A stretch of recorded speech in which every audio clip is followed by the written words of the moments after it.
In the shadows of the mind where secrets hide, we dive into the dark where truth collides. Forensic minds unravel the twisted thread. True crime tales from the living and the dead. Why did they do it? To help, for love, in anger, or insane? Who will remember them? Who is to blame? The victims deserve justice. The guilty should be until the end of time. Echoes of the past in every crime.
In the shadows of the mind where secrets hide,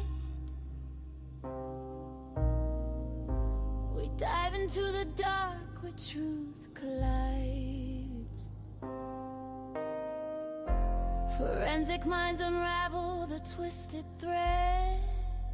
True crime tales from the living and the dead. Why did they do it? To help, for love, in anger, or insane? Who will remember them? Who is to blame? The victims deserve justice. The guilty should be until the end of time. Echoes of the past in every crime.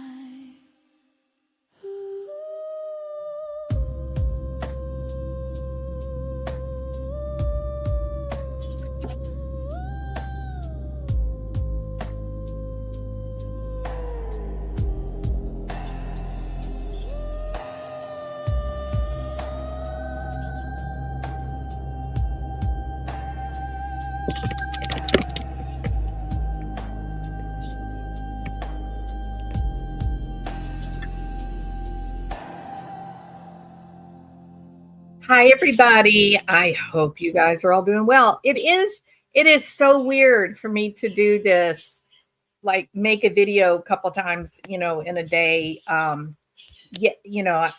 Yesterday I wasn't able to do what I wanted to do. So today I'm doing the two. I wanted to divide the two up.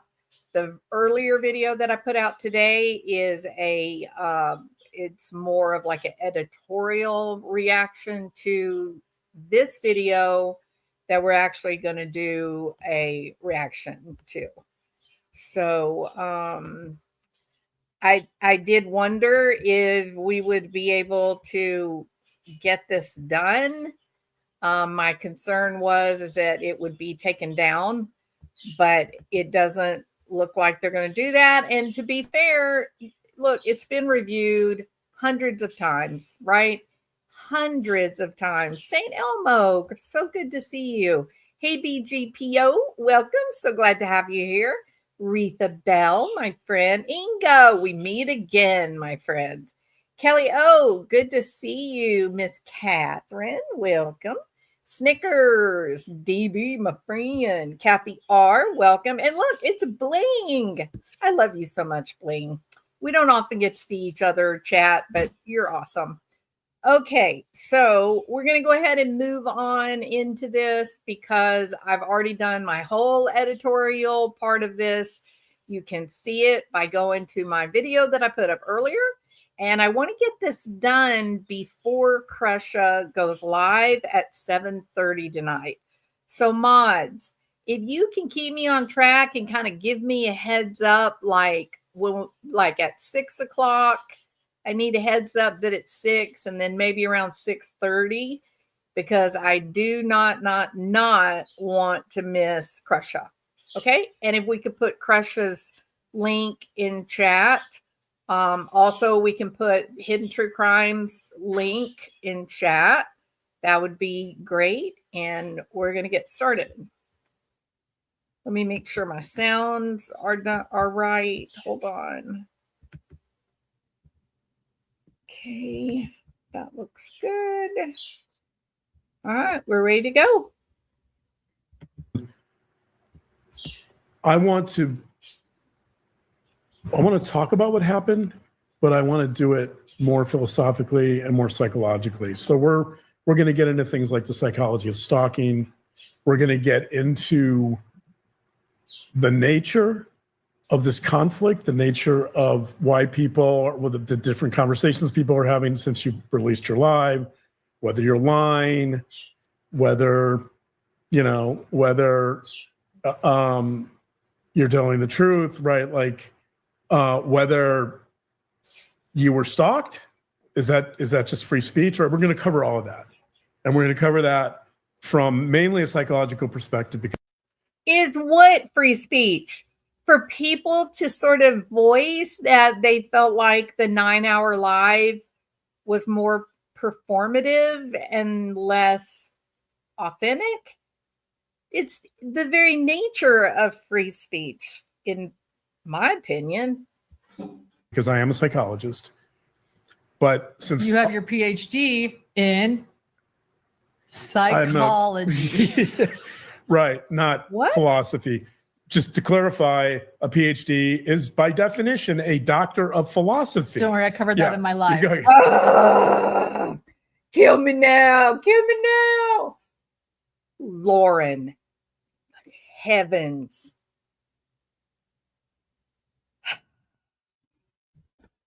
Oh my God. I'm speechless. It's official. I'm never speechless. Lauren, what is wrong with you? What is this? Good God. We got to watch this again. That is so cringy. From mainly a psychological perspective, because I am a psychologist. Right? But since you have your PhD in philosophy. Psychology. Wrong. If you have a PhD in psychology, it's called a PsyD. PSYD.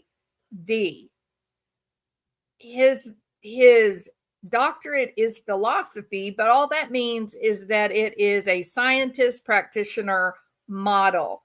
Not only does he have doctoral excellence in philosophy or psychology, but he also is a scientist. He's done the entire training for actually doing research, knowing how to publish professionally, knowing the ethics of publishing. So I don't know what she's doing here other than to sort of belittle him or minimize him. Weird moment. Watch this. Right, not philosophy. Just to clarify, a PhD is by definition a doctor of philosophy. Don't worry, I covered that in my live. Okay, that's so cringy right there. Stop, Lauren. You don't know a damn thing about it. It's his degree, his work. Hands off. She even touched him as if to say, move on. Nobody wants to hear about your superior education, dear. Damn, that was yuck. So We're good. yeah. So We're not good, correct. I am a Lauren. licensed psychologist. I am a clinical and forensic psychologist. And so we're going to approach this largely from a psychological perspective. And before we begin, I do want to say thank you to everyone for your support. Well, I'm sorry, John. Before we get started, could I get the attention back on me, please, and off of how great you are? Because tell you the truth, John, I don't like the fact that you get over 100,000 views when you're on my channel, but when it's just me, I get like 20 and 30,000 views. So could we just focus on me, please? This is what it's all about. You're here to defend me. We've actually received thousands of emails and messages from people giving us support, and we just want to say thank you too before we begin. Or yeah. Good job, Lauren. And just so kind, so much kindness, so much love. Thank you very much. We were able to get through this a lot easier because of the support from our community and our gems, and you guys are amazing, and we can't thank you enough. Excuse me, I do have to pull a Lauren Matthias here. You guys are the original gems, aren't you? Y'all even have a theme song. It's raining gems. We were the original gems. I can't help but think somebody might have stolen our little membership levels, but you guys, we are the jewels and gems of YouTube. Everybody put hashtag jewels and gems in the chat, because we're the originals. All right. Take it away. So let's dive into this analysis. I'm going to start in a fairly peculiar, unexpected place. Okay. And I'm going to start with talking about Brad Pitt, the actor. That is peculiar. That is, it is a little peculiar, right? So the reason. Yay, jewels and gems. Thank y'all for the hashtag. Y'all are amazing. Thank you. It's always gotten underneath my skin that she took the gems. It's always gotten under my skin. Never said anything, but here we are, right? Especially after we find out about Annie Elise, her poaching workers from other podcasts. Yeah, pisses me off. But here's one thing you can't steal, Lauren. You will never be the jewels and gems. Isn't that right, chat? We're it. We're the original, the OG. Okay, now then. I don't like this, I don't like that look. Look at that look. You heifer. Whew, that's a heifer. Look at where the break is. I'm going to start in a fairly peculiar, unexpected place. Okay. And I'm going to start with talking about Brad Pitt, the actor. That is peculiar. These are amazing. A lot easier because of the support from our community and our gems, and you guys are amazing, and we can't thank you enough. So yeah. All right. Take it away. So let's dive into this analysis. I'm going to start in a fairly peculiar, unexpected place. Okay. And I'm going to start with talking about Brad Pitt, the actor. That is peculiar. That is, it is a little peculiar, right? What was that cut about? Why? Why did we have to cut there? I suspect she is directing him all along. So the reason I want to talk about Brad Pitt is because he's an actor in my generation. He's an actor I've followed very closely over the years. He's an actor I've really appreciated. And I've really kind of watched him mature and develop and grow. And John, everybody in our generation loves Brad Pitt. Everybody. And that's been somewhat inspirational to me. Yeah, so you do like him. He talks about Brad Pitt. So let me just say, so I'm going to do a little bit of my own fangirling here, I guess. But let me say that do it, girl. The reason I got to know Brad Pitt was because in 1992, he was in a movie called A River Runs Through It. Amazing. A River Runs Through It is one of my favorite movies. It's one of my favorite books. It's a book by Norman MacLean, who was a professor of. And hello, everybody. Hello. What happened? We're back. I know that a few of you we all have more or less what's called a true self. So that if a child is on the playground with anything, he was never criminally charged. It gets into everything I love. It's a post-apocalyptic there we are. novel. It's got kind of sci-fi. It's about mental health issues. He was born in Shawnee, Oklahoma. And I also learned that at least some of his early career, he began in 1987. I didn't know any of his earlier movies. He did a few movies. And then he did work Thelma and for Louise. soap Oh opera. my goodness, he was such So- a hottie. The evolution of his career really begins with soap operas. And, you know, when I learned that, I thought, oh, this is interesting, right? Like, you don't see a lot of soap opera actors go on to become mega stars. True. I mean, I guess some of them have, but I'm not aware of a lot, right? And so you've got this guy in this major movie. It's produced by Robert Redford. Robert Redford, by the way, in 1992, clearly saw talent in this young actor because Robert Redford has produced some extraordinary movies over the years. He's been in extraordinary movies. He knows the industry. He knows talent, and he picked up Brad Pitt.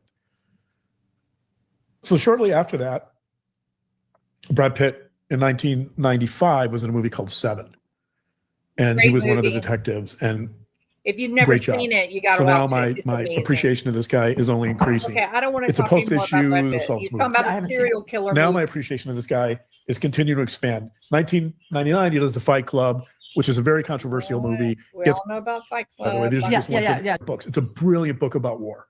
He does this. That's a risk. It's not particularly a stretch for him in this movie, but he's good. He's nominated for Best Actor. Brilliant. He's brilliant in this movie. Again, he's exceptional in this role. Dr. John, I'm thinking we need an offshoot of Hidden True Crime. We need a movie commentary video or a channel where you just review old movies to direct and guide people to go watch those movies, because every single movie you named was stellar. So I would watch you. I think that would be good.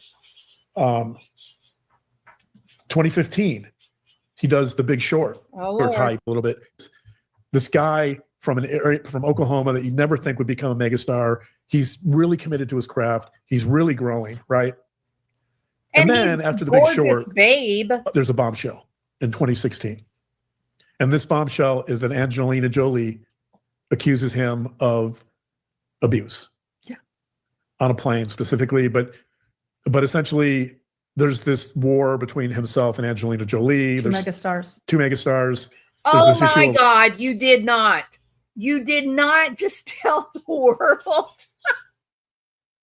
that Angelina Jolie is a megastar. Did you really say that, Lauren? Really? You think we, your audience, watch YouTube movies every day. We know exactly who Brad Pitt and over custody, right? There's all kinds of issues here. There's I It's a believe bitter divorce. it's a bitter divorce. I believe there's all kinds of accusations being levied. And before this, by the way, I should point out, like the paparazzi are all over Brad Pitt wherever he goes. There's He's married to Jennifer Aniston. married to Jennifer Aniston before, Cheating scandal. right? There's issues Oh about my their public God, care. I want to Lauren. go to his movies. I'm invested in this guy as an actor and watching him grow and change and master his craft, right? You're That's- interested in his craft, his art. right. I don't want to be snarky. How many of you feel like she's acting like an interpreter? Is she interpreting his words for us? Lauren, he's speaking English, honey.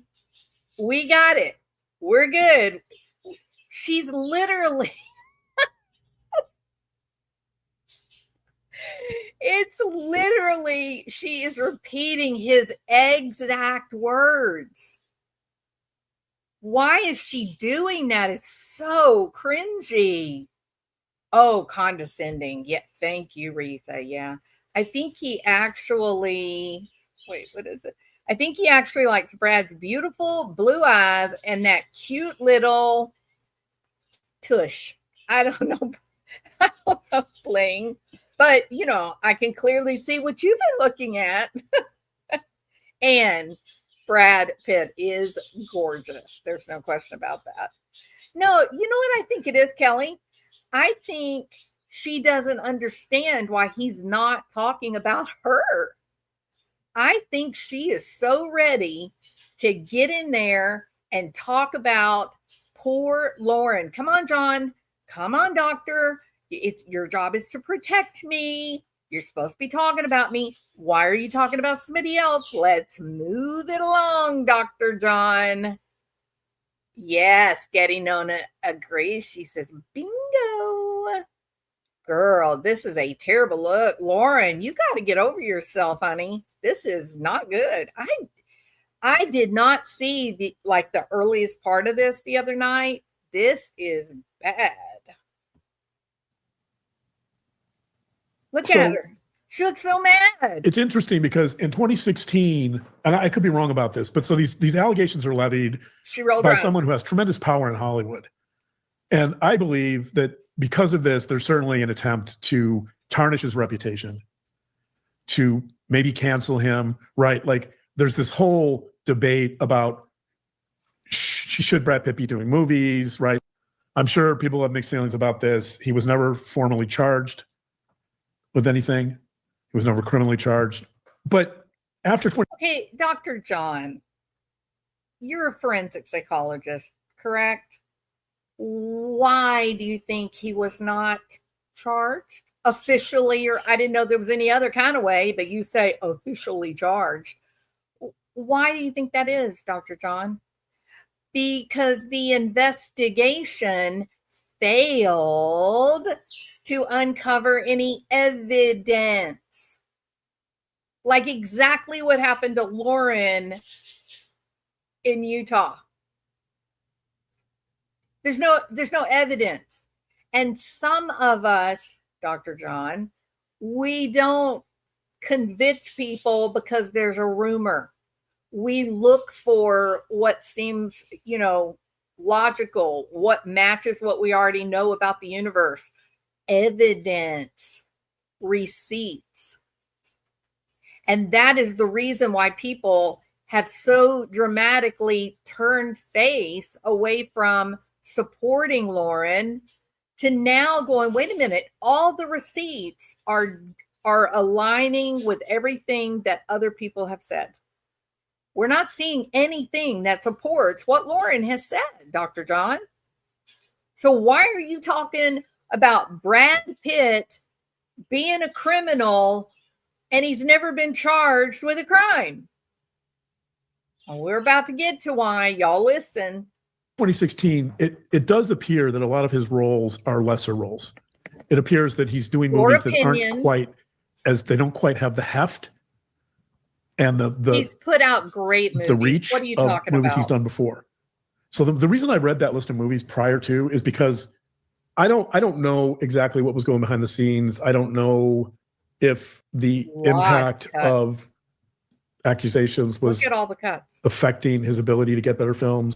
Exactly. So the reason I read that list of movies prior to is because I don't know exactly what was going behind the scenes. I don't know. Look at the snow. Girlfriend. What's wrong? Why are you rolling your eyes at your husband? Keep an eye on Lauren. Watch her closely.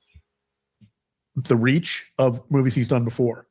So the reason I read that list of movies prior to is because I don't know exactly what was going behind the scenes. Did you see her? Lauren, come on, man. Your channel, people love Dr. John. And you are being so catty and so rude about him and to him. You are blowing this up, girl.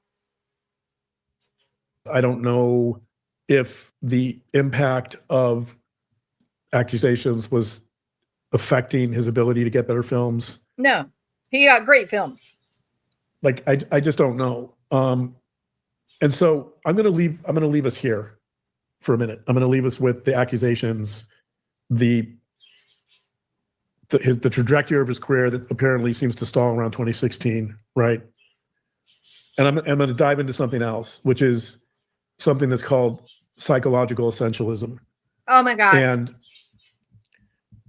psychological essentialism, and there's different kinds of psychological essentialism, but Yeah, like what you're doing fundamentally, right now. psychological essentialism is about the idea that things or people have an underlying reality. So there's something called category essentialism, which is that you might take an attribute or something that of a person, and you're going to generalize from that and make assumptions about who that person is. Okay. So in other words, you want to categorize someone. So psychological essentialism is about trying to find some underlying category reality about a person or a thing. Typically in psychological essentialism, you might take an attribute or a behavior, even just one, and you'll generalize from that to categorize the person in question. So one of the authors one of the psychologists, his name is Paul Bloom, he teaches at Yale, he does research. He wrote a book called How Pleasure Works, where he has some interesting chapters on psychological essentialism. The reason, by the way, he talks about it in terms of pleasure is because he argues strongly that psychological essentialism underlies a lot of our experience of pleasure, in the sense that there are certain things that essentialism helps us with in terms of developing certain desires or motivations for something. So there's another type of psychological essentialism called life force essentialism, which I don't want to get into that now. We'll talk about it later. Well, why But not? for now, I want to talk about psychological essentialism, and I'm going to read. This was Paul Bloom. Okay. So the coming explanation of psychological essentialism, and he will make the link between the psychological essentialism as he presents it. He's being very selective, which I think is a bit like a lie of omission. But even if we don't go that far, he's being very limiting, so that it has direct connection to Brad Pitt.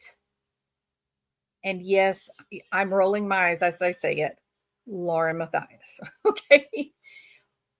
He is going to say that, you have an experience, and when you look at a situation on its surface, that causes you to put a label on a person as good, bad, or ugly, right?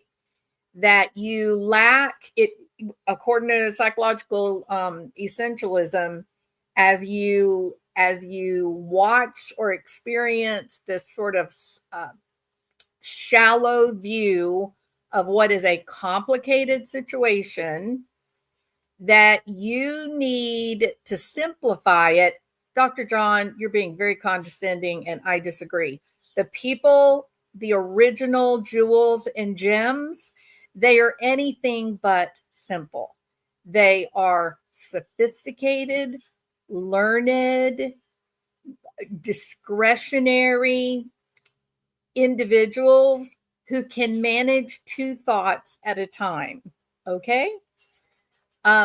So he's saying that, like a small child, right, that you need to simplify the depth of any given situation. So you choose to focus on the shallow explanation. And he's about to read this little story to illustrate that. In his book called How Pleasure Works. Why we like what we like. I like the subtitle. So I'm going to throw that out there. Oh, that was he talks such about, a great there's a addition, subject in one of Lauren. his studies, Thank it's you for 4-year-old. that. And he talks about it. He gives an example of psychological essentialism. And here's what he said. So they interviewed this 4-year-old, and he was describing what he perceived to be a violent playmate. So here's what he says. The 4-year-old. Quote, Gabriel didn't just hurt me. He hurt other kids too. He's a herder. Right, Mom? He's a herder. The child is presumably stressing that this sort of behavior reflects a deeper aspect of Gabriel's nature. So it's a 4-year-old, Dr. John. How deep is a child gonna ponder another 4-year-old's depth? Okay, Dr. John, I know in your training at one time or another, you took a cognitive psychology course, correct? No, I'm here to categorically deny what Dr. John just said.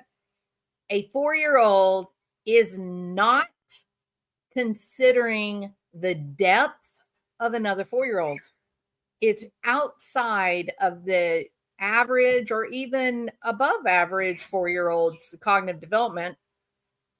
It's outside of their ability to even ponder things that are not right there with them. No, if somebody hauls off and hits a 4-year-old, the 4-year-old is going to say, "You hit me, you're bad," because that is the way that the underdeveloped brain works. A 4-year-old is limited by maturation. Isn't that correct, Dr. John? I think it is more accurate to say, I'm going to go through this because I disagree with this hogwash.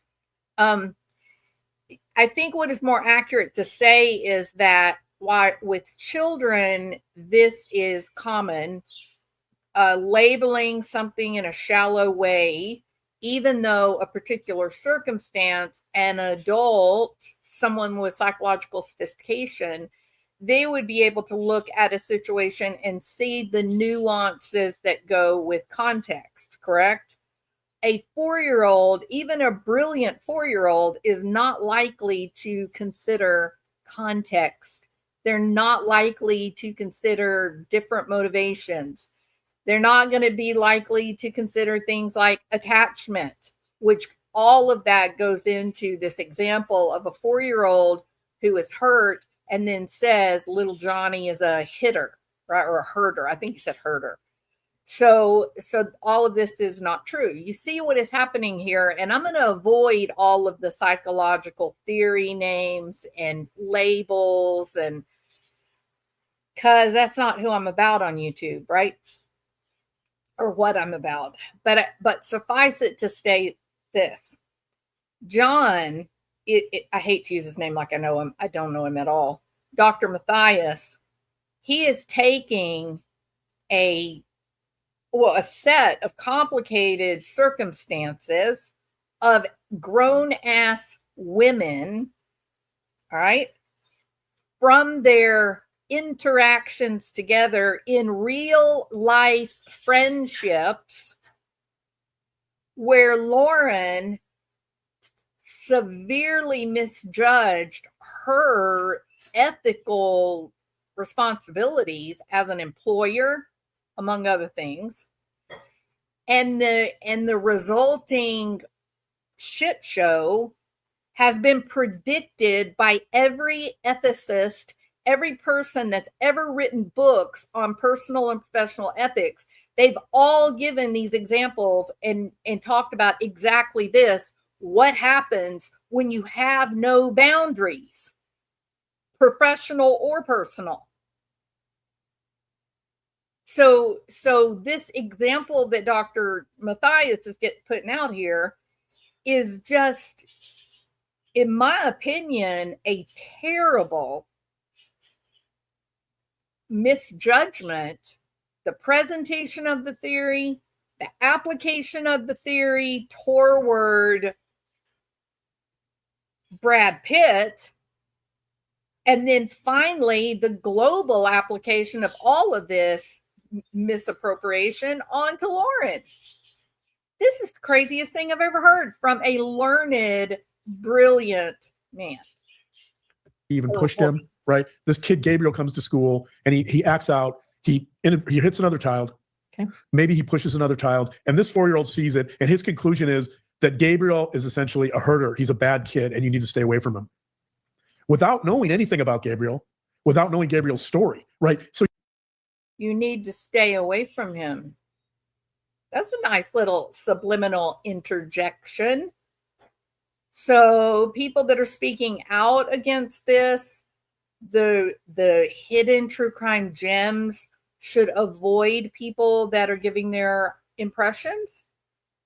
They should avoid people like Christina and others who are just Lori Hellis, who were giving their account of what actually happened, the way they experienced it. you're interjecting, stay away from them. Don't you understand? They're bad. And if you follow along and you consider what they're saying, then that makes you a small, shallow, selfish child. I wouldn't do that. I would maintain my loyalty to hidden true crime at all cost. Never question the kingdom. So you're going from this one particular behavior and you're generalizing. And the important point here is that kids as young as 2 and 3 and 4, this is what they do. They start labeling and categorizing behaviors. Okay. And putting them into categories. Putting them in categories, trying to oversimplify it, right? So you're essentially Notice he says, put them into categories. She repeats, put them into categories. He just said oversimplification. Listen to Lauren. seeing at like this 4-year-old, you're seeing one particular behavior, which is this kid Gabriel hitting another kid apparently. Listen. We don't know why, right? We don't know the We don't know context. why. We don't know anything about his home life. And then a 4-year-old is drawing the conclusion that that's a bad kid.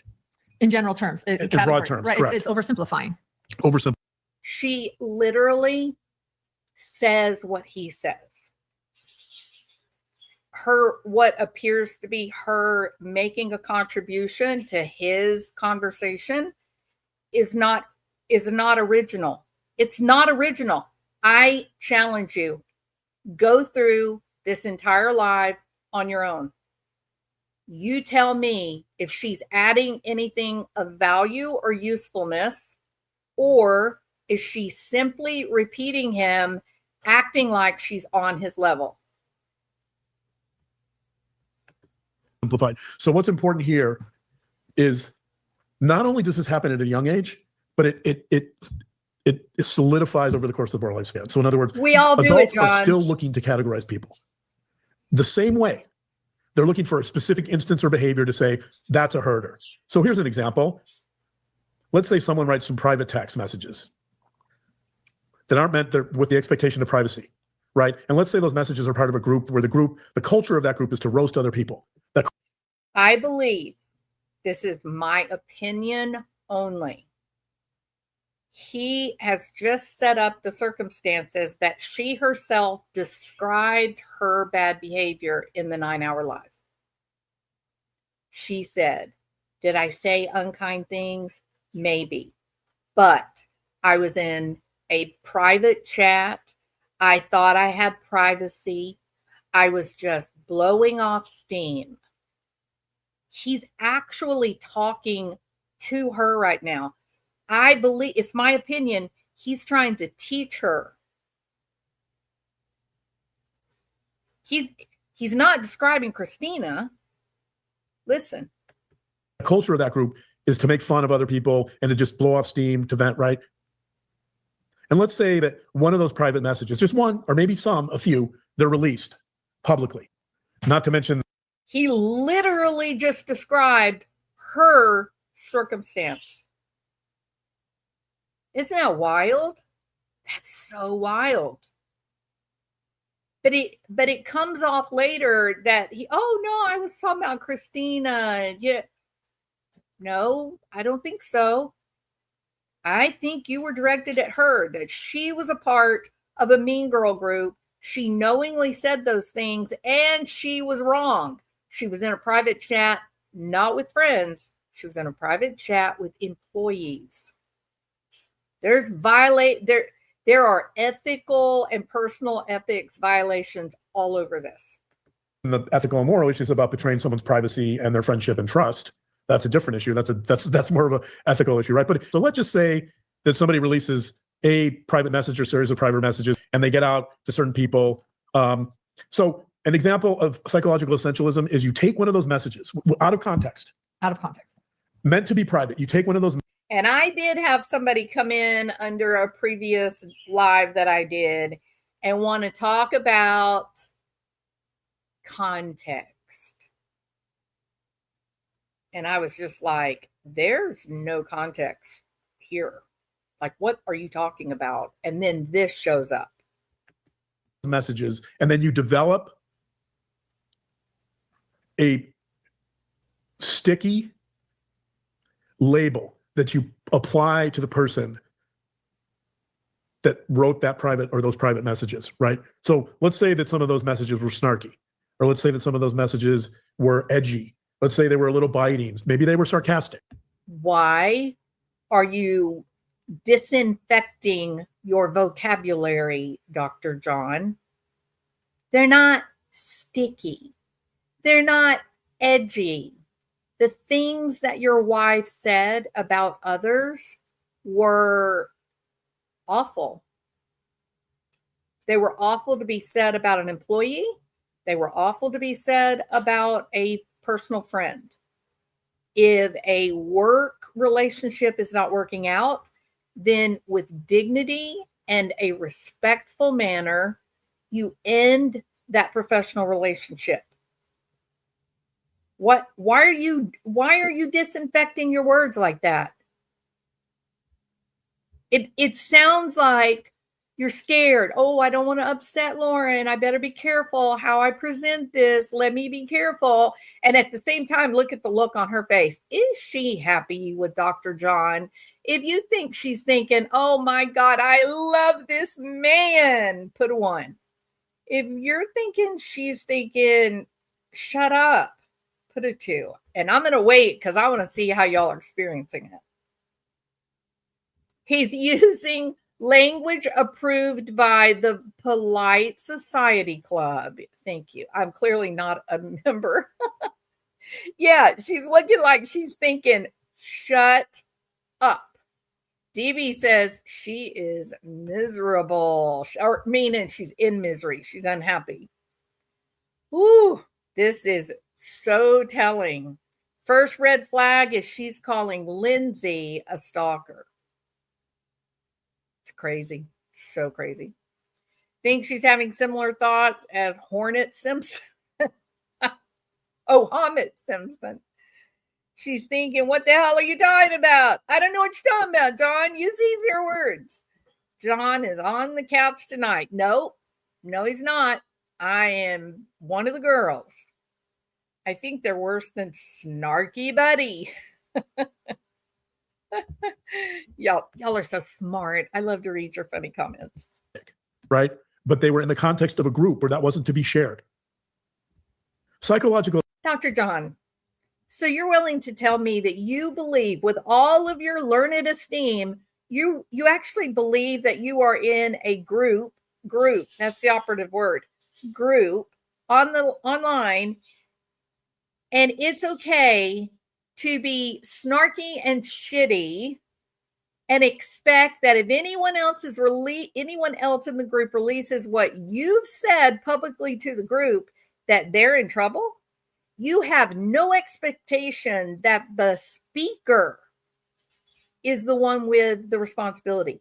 That if you're a big girl and you can go into a live chat, whether it's a closed Discord or any other, if there's more than 2 people there, you want to say that the members that are reading your shitty words, that they're more culpable than the person who's actually putting the shitty words out there? You don't believe that. There's no way in hell you believe that. No way. I don't believe you. No, I don't. My opinion.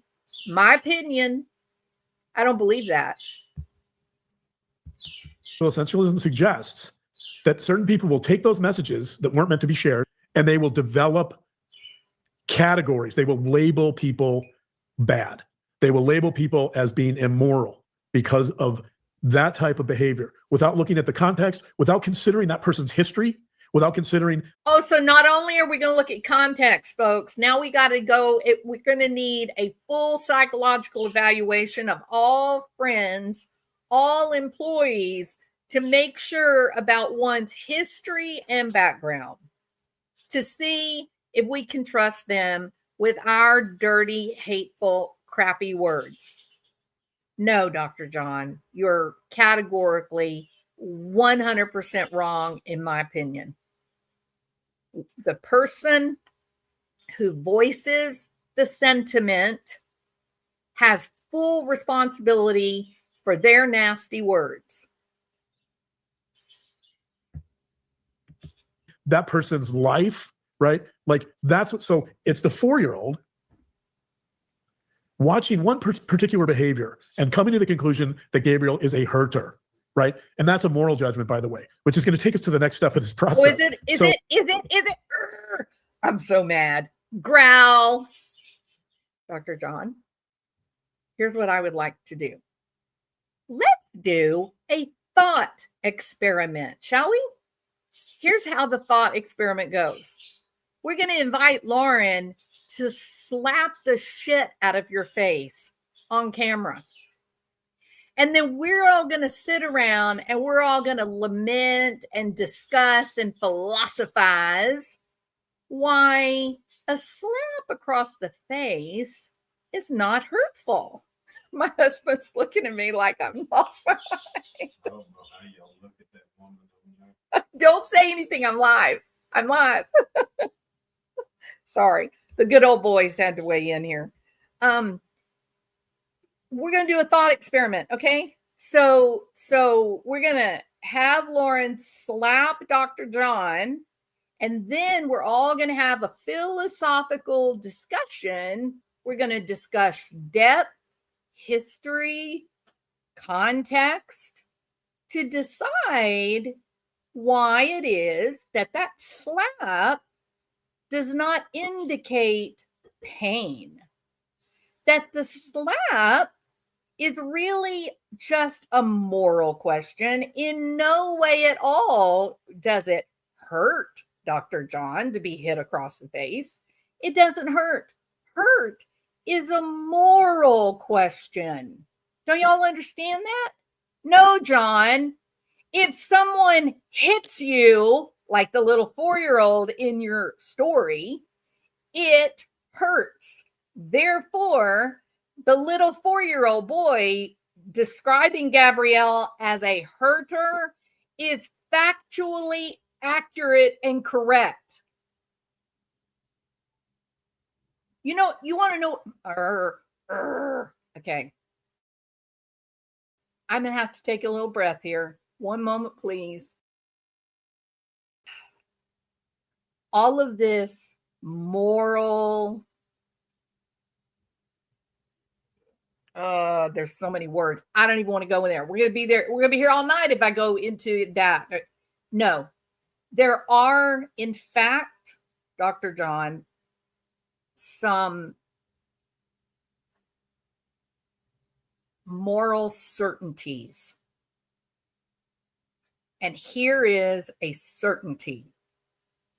If I hit another living creature, be it a human, an animal, if I hit them, it is going to hurt. Do you understand that? That is a certainty. It is not dependent on context at all.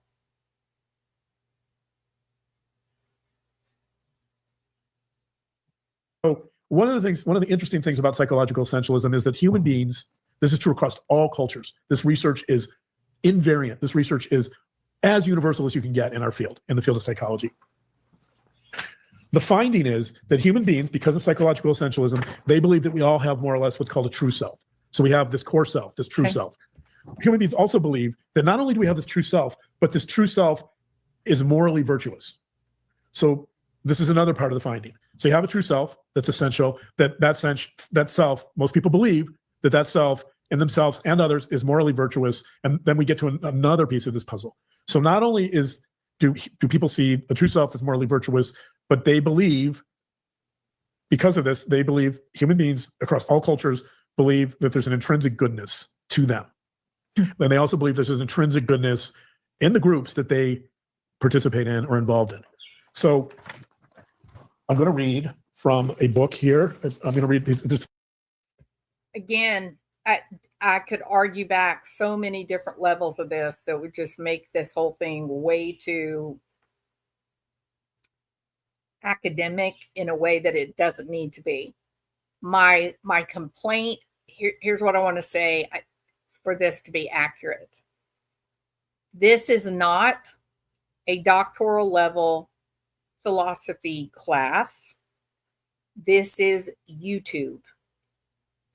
This is real life friends that are staying in hotel rooms together, renting B&Bs together, going and eating dinner at restaurants together. These are real people having real relationships, Dr. John. It is not an exploration of all things in human existence, and that is what you are currently doing. That is your foundation that you're offering. So should we talk about context specifically, I would say that your arguments are outside of the application that you're about to try to make. And so most people are going to reject it, and they're going to say this is bullshit. Psychologist Keith Payne, who summarized this point. What's this book? It's called Good Reasonable People. Keith Payne is a psychologist at the University of North Carolina. He's done a lot of research on social psychology. Keith Payne calls these assumptions, quote, the psychological bottom line. The psychological bottom line. What that means is Payne is saying that universally across all cultures, human beings always come back to the psychological bottom line. I'm going to read what he says. This is on page 41. The first non-negotiable principle is that I am a good and reasonable person. The second principle is that, quote, my groups are good and reasonable people. Question, Dr. John, how would you explain people with sadism? How would you explain that? They have no illusion at all about being good or decent. In fact, those ideas for themselves feel foreign. They have no desire to be good or decent, and they will make the argument that others are not actually good and decent. Goes on. When the psychological immune system, that means defense mechanism, that's what researchers call it. Okay, defense mechanism. When the psychological immune system protects us from threats, it does it by finding a way to make everything else add up to the psychological bottom line. In other words, human beings, we think that there's a true self, that it's moral and it's good, and we will do everything in our power Not true. to make sure that people perceive us as good, or to ostracize those people that we don't see as good. So in other words, it's fundamentally human beings. This idea of morality is fundamentally human beings. It's a part of our makeup. It's how people see other human beings, right? Mm-hmm.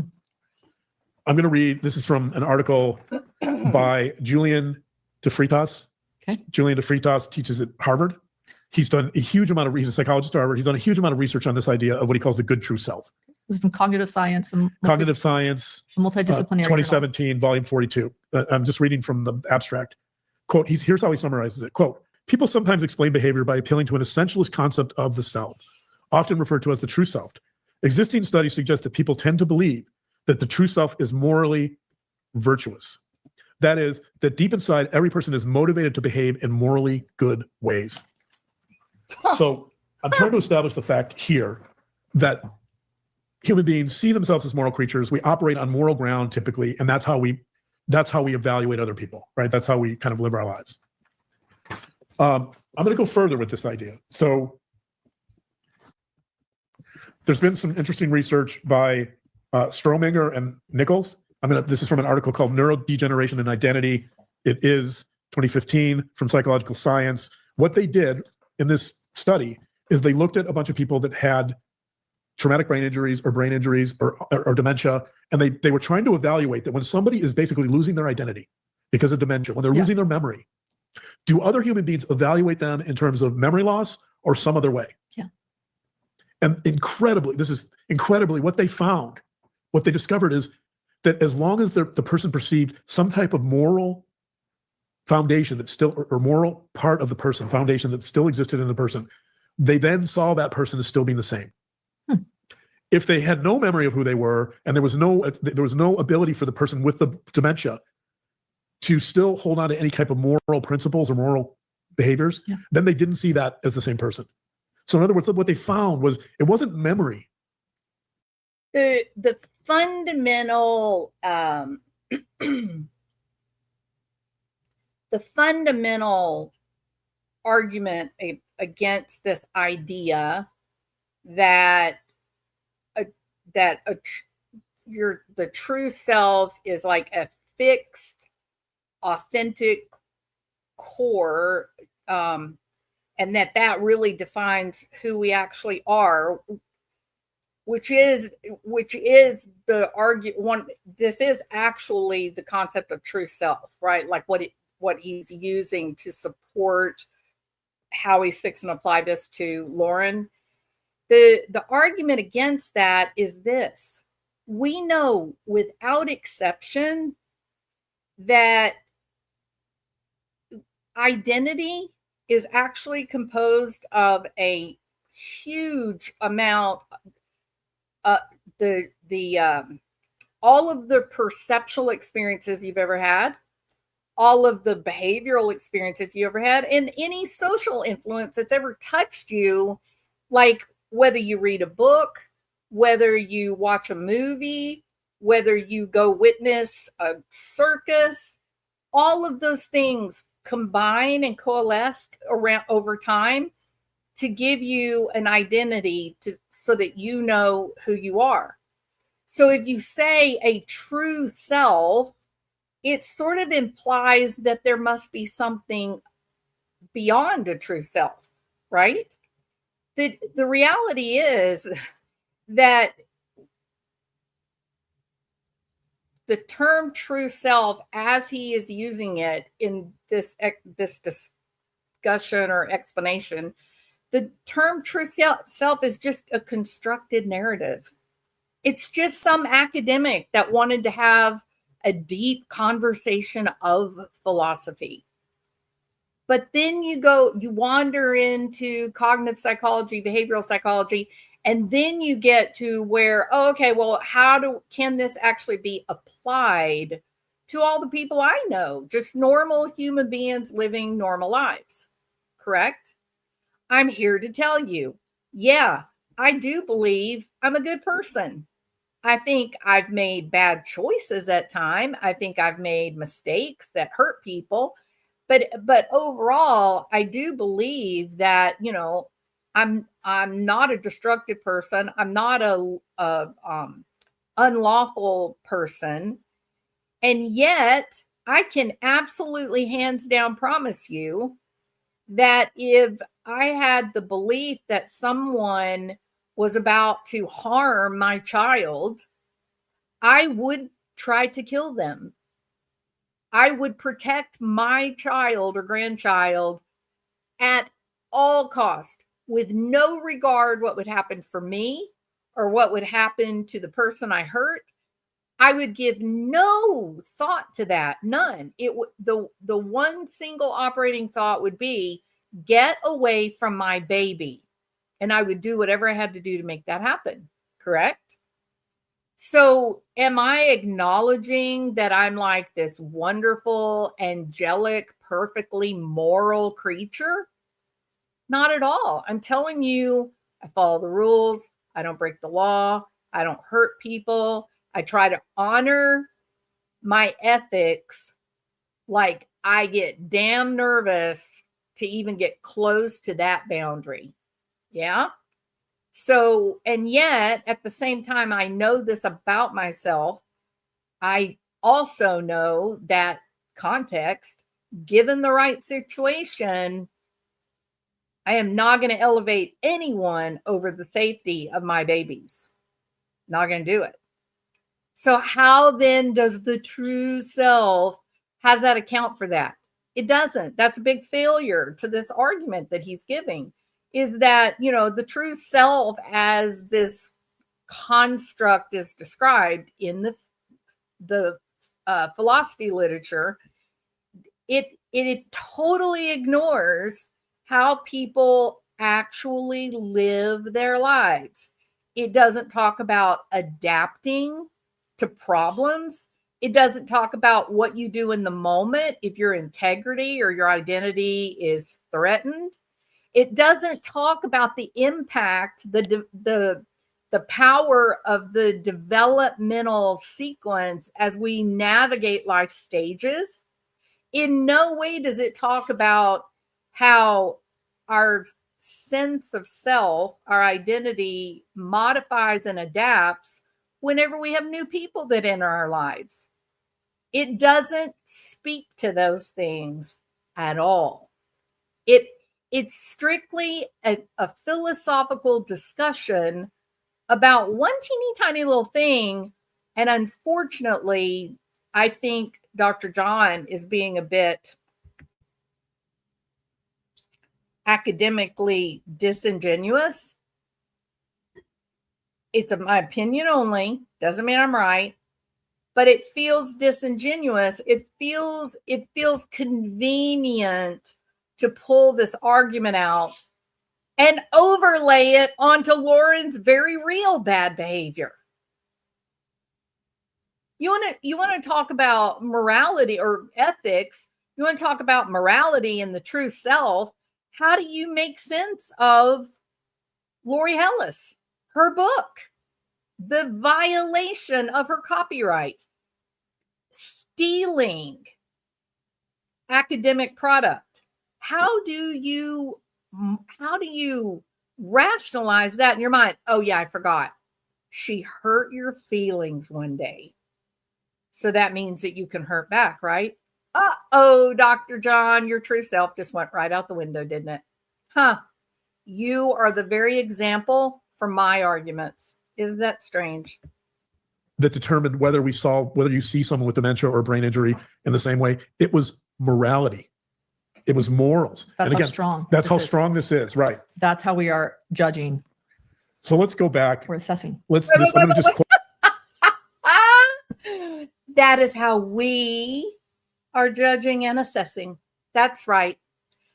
Dr. Laura Mathias, Dr. John Mathias, that is how they have chosen to assess the moral intricacies of these issues. I'm sorry. If you find this laughable, put a 1. If you agree that she is an academic giant, put a 2. Put a 3 if you think she's just damn delusional.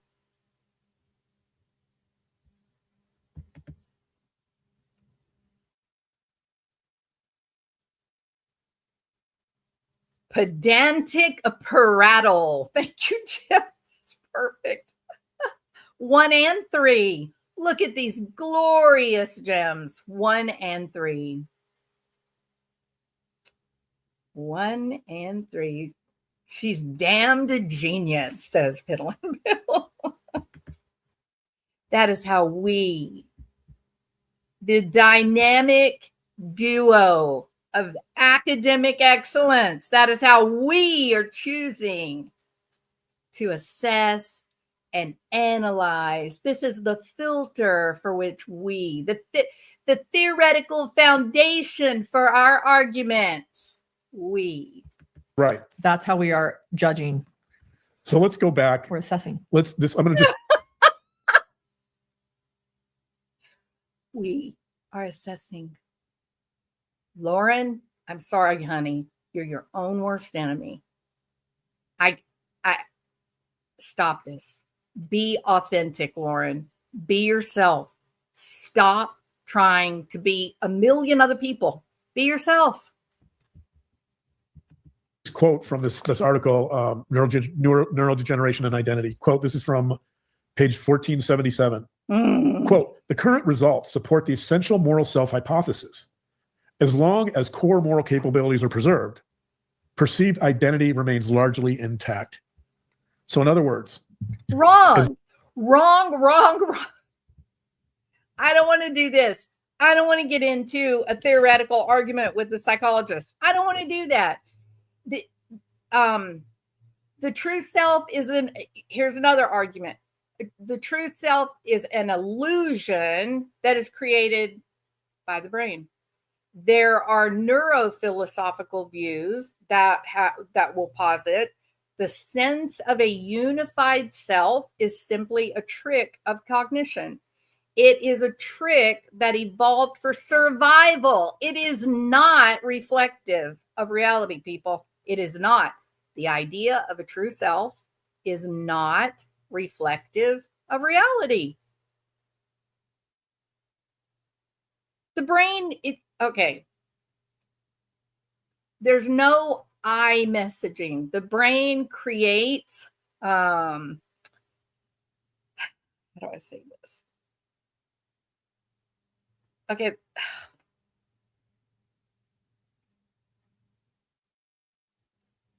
If you deny this idea of self, even though it's not real, it is convenient.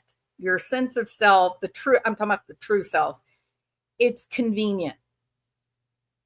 It weaves like a story. Like you have all these different things that happen to you in your life, right?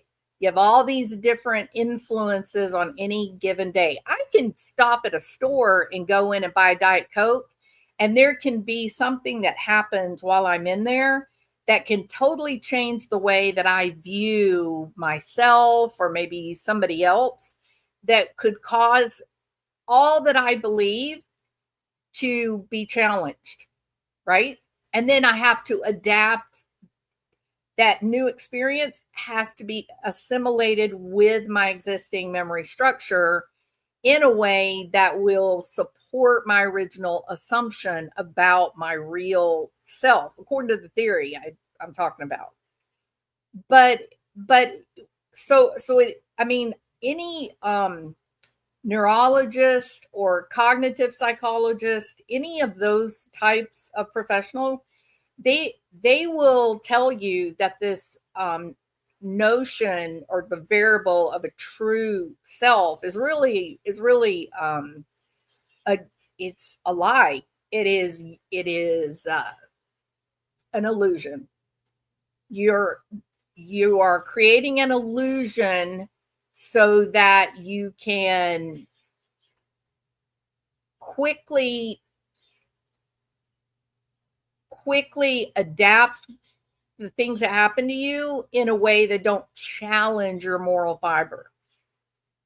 So in essence, people are kind of always hanging on to this old version of themselves that's not real anymore. Do you see, as I struggle to try to explain why I found this so distasteful, listening to this man use these theories to try to get his wife out of hot water? I found it so distasteful because it is the type of argument that today in any PhD level philosophy class around the world, people are arguing about these points. They're just academic exercises. The truth about dealing with real people in real time, most of that is coming out of cognitive psychology, behavioral psychology, and then even social psychology, right? These other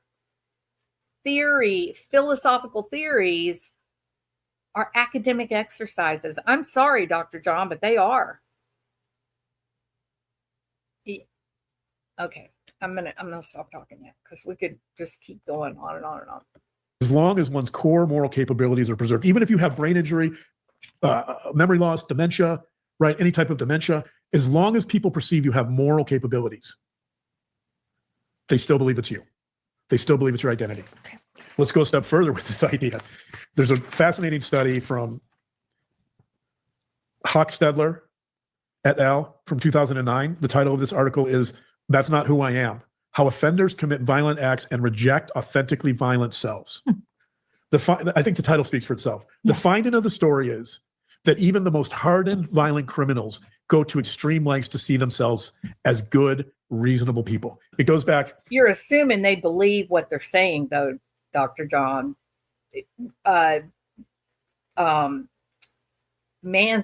Charlie Manson, he loved to wax poetic about how good he was and how right he was and how capable he was. And then in the downtime, he admitted, I'm an asshole. I know I am. To Payne's fundamental psychological principle. Yeah. I'm going to read here. I'm going to read a little bit from the study just to make this point, page 510. Quote, "The assessment of a nonviolent character is a foundation or core belief upon which inmates' rationalizations were constructed. With it, violence is framed as transient and situational and thus could not be accurately viewed as a trait or defect of the offender. Okay. By relying on a variety of situational justifications for their violence, offenders resisted internal and external labels of being violent, at least as they defined it. They engaged in violence, but distanced themselves from it by pointing to situations or circumstances that caused their actions. So, what does this mean?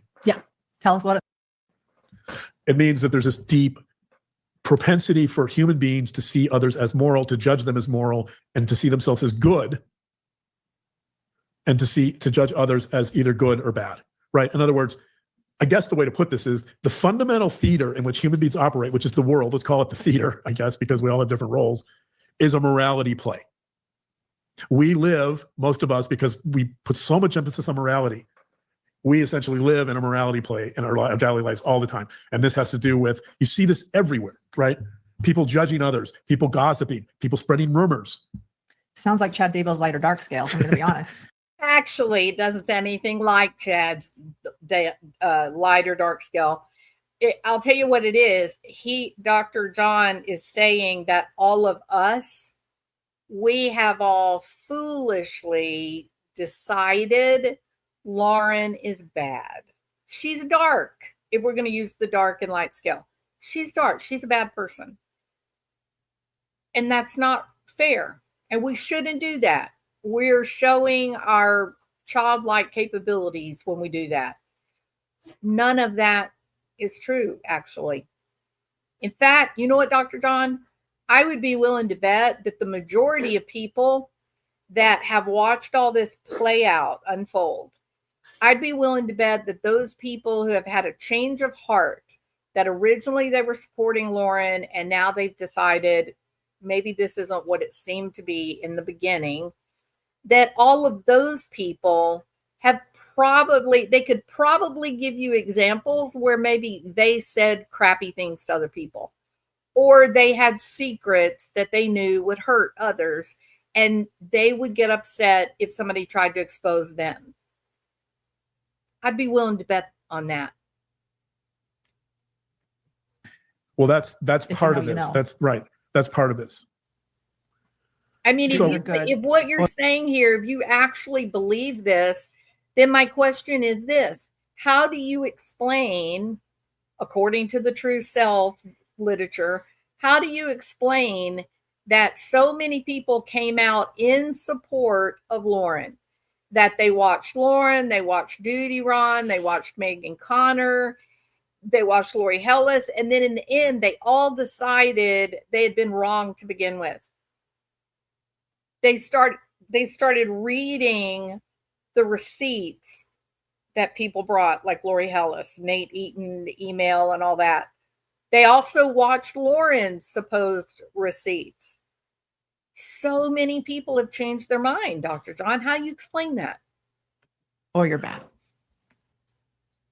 So let's get back to Brad Pitt. So now that I've talked about these ideas of what's called the essential moral Now self. that you've manipulated the listeners, is that right? Now that you've primed them to think about this eloquent proposal that you're about to make, right? You got them all primed up. They're ready to go. They're ready to go. Oh, yeah. I see it. Yeah. Let's get back to Brad Pitt. Okay. So Brad Pitt has this allegation. I think Brad's cute, but, Yeah, that's and fine. I think he's a great actor, That's fine. Yeah. but I haven't assessed him the way you have. I know you've always loved Brad Pitt and his craft. Let's go back to Brad Pitt. So, and I don't want to minimize what happened, right? Like, if in fact he did abuse her, right, that's appalling. I'm obviously We never. don't know what happened. We don't know. I'm never going to support that, right? But the point is, back in 2016 when this happened, what you get in these types of situations is you get this large kind of morality played. What you get, the best way I could describe it is that people become involved in what I would call a moral crusade. Mhm. And the moral crusade is, I think the moral crusade exists mainly because humans are very prone to making moral judgments. And as I just said, and when they perceive someone as bad or when someone is labeled as bad, the goal ultimately is to ostracize them from the group or groups, right? And so that in essence is an attempt to cancel someone. You label someone bad, you get them ostracized from groups, you ruin their reputation, right? Part of that was going on with Brad Pitt. And you might say, okay, so who cares? Why? Let's say this is a moral crusade that people are trying to paint Brad Pitt as evil, so he never works again in Hollywood. They're trying to get him canceled, right? Right. To punish him for his so-called Moral moral shortfalls. moral shortcomings. Shortcomings. And I think there's something really interesting here that we need to consider that applies to our situation. And this is where this is important. The problem Angelina Jolie had in trying to make this a moral crusade was that Brad Pitt has this body of work, which is indisputably good, right? He's got this body of work, and he's becoming an actor that's mastering his craft. That's why I'm interested in the guy. Like, I love watching people master a craft. You always say, make good art. Right. I love excellence, right? And so I strive for that myself. Says the valedictorian who got accepted to Harvard, Princeton, Yale, and Columbia. And So Princeton, valedictorian. So he's right. You're stupid and small. And he's about to tell you now what you're supposed to believe.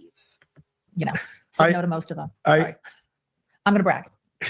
But he's not a real psychologist, guys. Just Oh, pretend. shut up, man. Be quiet, Lauren. Good God. Be quiet. I love people. Go ahead. Sorry. I love people that strive for excellence. I see Brad Pitt as fitting that mold, right? And so when she shifts this debate into makes it a moral crusade, there's a big problem. And that problem is that Brad Pitt's body of work and the quality of his work are indisputably good. I mean, you know what? Some critics may disagree with me. I'm sure there's critics that hate Brad Pitt. They think he's a hack actor, but I'm not one of those, right? And so if the goal is to cancel Brad Pitt, and you're a fan of Brad Pitt, like I am, my response to that was, okay, maybe he's got some problems in his personal life. Maybe whatever, I'm not excusing it. Maybe he feels overwhelmed by having all these kids, a massive career, be one of the biggest stars in the world. Like you and I think he's admitted to alcoholism. He's struggling with addiction. Right. He's certainly not perfect. He's got some issues. You and I His life is messy. Oh, is that an insight into what's going on with you, Lauren? Like, why did you interject that? That was so bizarre. You and I are such, whatever the celebrity scale is, you and I are like a pittance compared to Brad Pitt, right? I can't even imagine. Yeah, we're not a thing. I can't even imagine the stress and expectations and criticism this guy has to deal with, right? Like, I don't think any of us can imagine that. Mm-hmm. I can't imagine that for Taylor Swift, like some of the biggest stars in the world, The Rock. I don't know how they handle all this stuff. I don't either. I really don't, right? So like, Clearly. YouTube's enough for me. so my thing is, so this is happening. There's stuff before about affairs, and I'm just like, the guy does good work. I love the fact that this guy is trying to master his craft, right? What I care about is the quality of his work, His art, his craft. the quality of his work. And so I think it's interesting that in our You care about his work. You don't care that he beat up his wife. Is that really what you just said?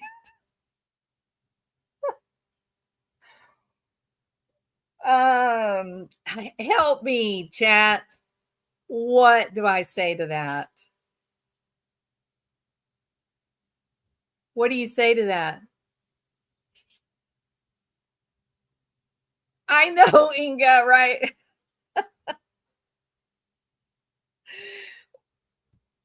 How is a true crime channel art good art? Lauren uses this term in the 9 Hour Live. Homicide podcasts are not good art. I guess unless you're a psychopathic deviant, then maybe you could say, oh, that was my favorite murder. That one was great. No, it's just so crazy, isn't it? What do you mean, Dr. John? Because okay, here's what he said. Okay, it's speaking of relativism. He literally says that he takes a long time to make his case. He provides foundation in theory why he believes what he believes, and then he gives it to you. And what is it? I don't care that Brad Pitt beat up his wife or he was accused of beating up his wife. I don't care.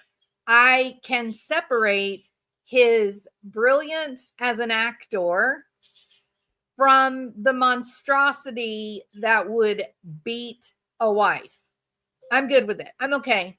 I'm not being called on to pass moral judgment on Brad Pitt. I just want to be entertained, okay? I just want to be able to go to the theater, sit back with my popcorn, watch me some entertaining movie. He literally says this. What's wrong with that, guys?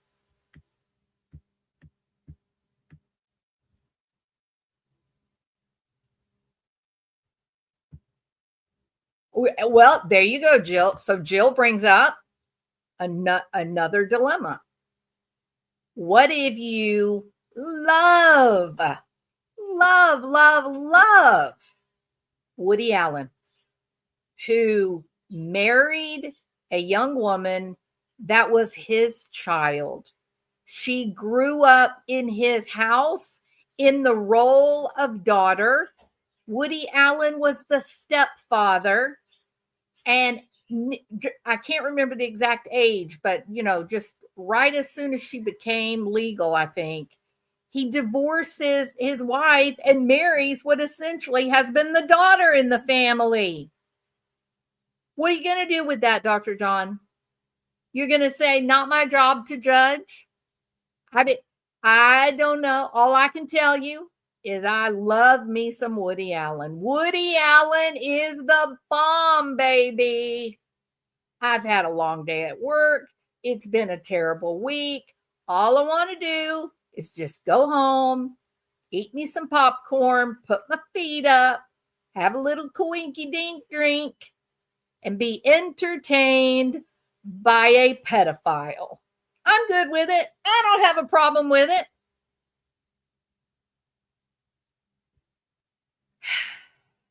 Relativism? Dr. John, I refuse to believe that you believe any of what you're spouting right now. I think that you had to go so far afield to pull together some crazy theoretical justification that marvels some of the worst PhD dissertations on the planet. I think you had to do that just to feel like you were taking a moral high ground in what you were doing. I would prefer if the Yale educated psychologist would step up. I think that would have been far more helpful to Lauren. I think it would have been well received by the community. It's interesting that, like Brad Pitt being accused of abuse in 2016, that the situation you're in, this whole smear campaign from the start, that every bit of this. Now it's a smear campaign. Lauren Matthias is the target, people, of a smear campaign. Now we're going to start blah. How many examples have we heard of people that have been hurt by Lauren? How many examples of violated boundaries can we pull out of our back pocket? If you hurt people, Lauren, they will get angry, and some will choose to tell the truth of what happened. Some will choose to come after you for paybacks, and many others will simply turn the cheek and walk away. You are getting a big dose of reality about a group of mean girls, including yourself, Lauren, that enjoyed being in an active group together, tearing down other professionals that work in your field. You did that. The other girls that were in the group, they were not professional journalists. You were the professional journalist. And the people you went after are also professional journalists. It's bad form to steal talent within your career, within your profession. It's bad form. Some would say unethical. Some would say there's a moral component to that. All in all, cross board, this does not look like a smear campaign, Dr. John. This looks like a group of people that are sick of this, and they finally had enough, and they said, we're going to tell the truth. Is that a smear campaign? I thought a smear campaign was when people lied about you. I didn't think a smear campaign was when you actually told the truth. What your wife did to Lori Hellis is unforgivable. And in the world of academia, that's enough to get you fired and never be able to find another job in higher education ever. We just need to just like talk about the truth and not manipulate people. Is about a moral referendum on you and your character. Every bit of this is become a moral crusade, right? And what I find fascinating about that is that this debate is not happening in the realm of, oh, what's the quality of Lauren's work? What's the quality of Hidden True Crime? Here's the Brad Pitt part. It doesn't matter if Brad Pitt beat up his wife. The only thing that you're supposed to worry about is, does he do good work? Now you understand the manipulation, don't you?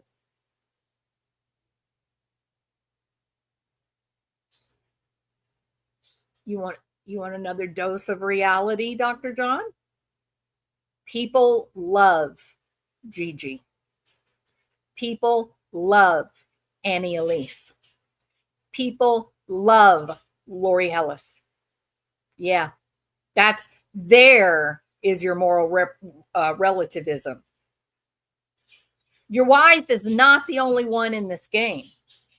And there are people that were watching Hidden True Crime and really loved the show. And they really love Lori Hellis.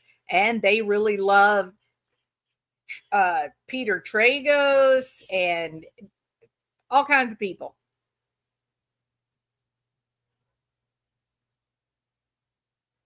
It is disturbing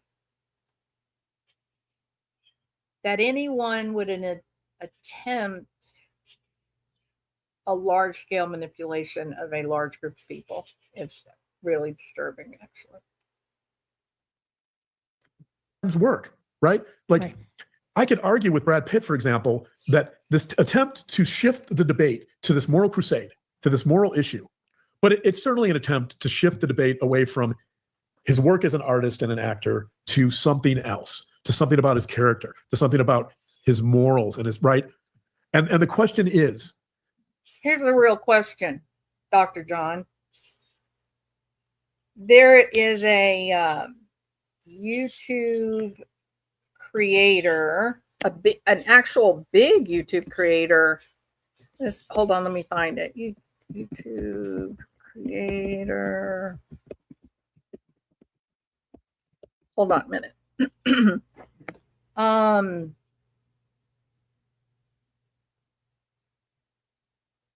Mr. Crafty Pants. Yeah. It's a real YouTuber. Mr. Crafty Pants had something like 250,000 subscribers, something like that. His name is Michael David Booth, if you want to look it up. He's 39 years old. Anyway, Mr. Crafty Pants, popular YouTube creator, he was arrested this weekend, John. Do you know what he was arrested for? Yeah, he's got I'm sorry, not YouTube. He's got 250,000 followers on Facebook. Yikes. He's got more than 500,000 YouTube subscribers. How foolish of me. When I tell you this guy was well-loved, watched, strong following, right? What does he do on his channel? His work focuses on arts and crafts tutorials primarily using like the smart machine, the cutting machines.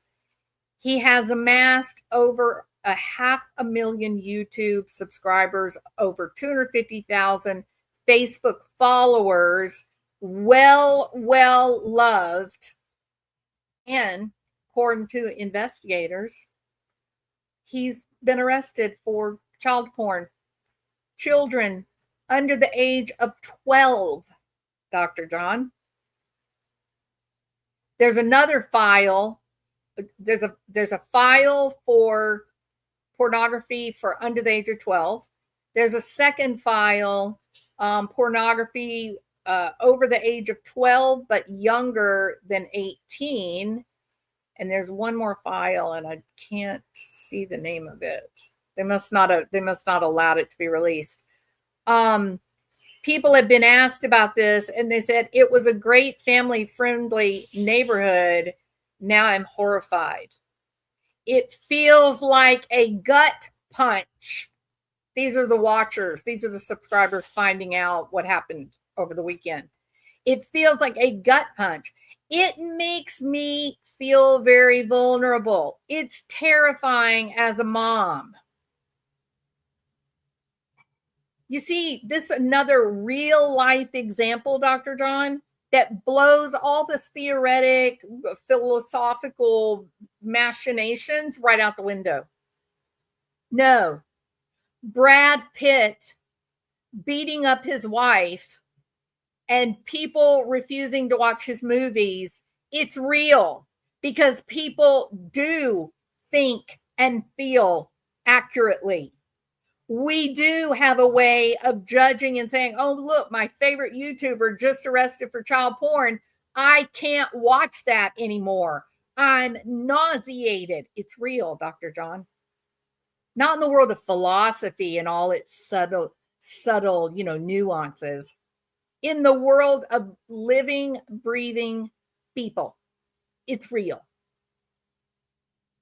He actually appeared, this Booth fella appeared in court Thursday, where he received a $100,000 bond. He'll be back in court on October 31st. Maybe Lauren and yourself could cover the case. There's no smear campaign. It is real people, good people, average, normal people that have seen receipts, and now they're feeling very uncomfortable. The reaction to immediately jump out and try to clean this up and manipulate your viewers, it's bad form, sir. So, and by the way, with you weren't accused. You've never done anything like that ever. Like, you've never done anything wrong. Well, my eyebrows are a sin. We're all so stupid. Don't you know how stupid you are? Lauren is making fun of me and you. Lauren is saying, the only thing I've done wrong is to have stupid looking eyebrows. The golden McArches of YouTube, correct? Look at them laughing. They're literally laughing at me and you for thinking this is really weird and uncomfortable. And I don't know what's happening here, but I'm not getting any more comfortable. In fact, I'm feeling much worse. The arrogance to laugh at people that are disturbed by what you may have done to other creators that they respect or like. The fact that you make light of this to the level that you're manipulating subscribers, that's inappropriate.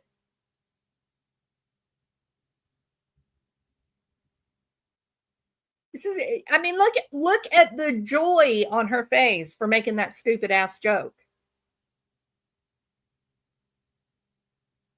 There is zero accountability in this woman.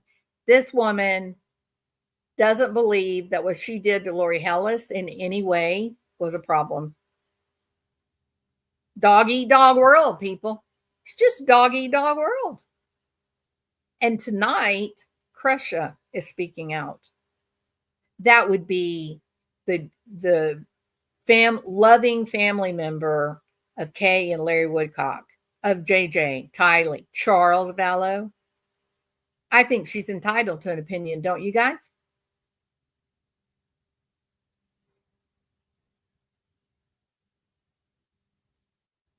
This beats anything I've ever seen. I've never seen anyone so flippant. I've never seen this. Is really incredible. This was so badly handled. This whole thing is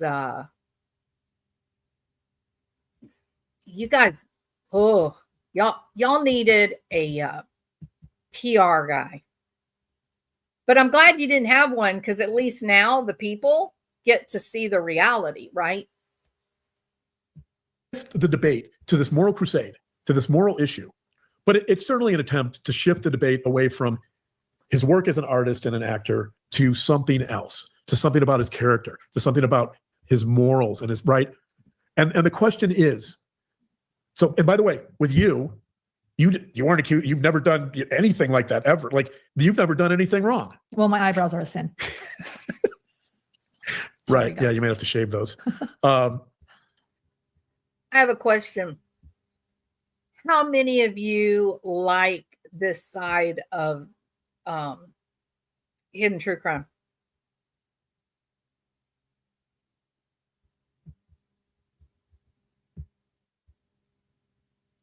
It is unbelievable, in my opinion.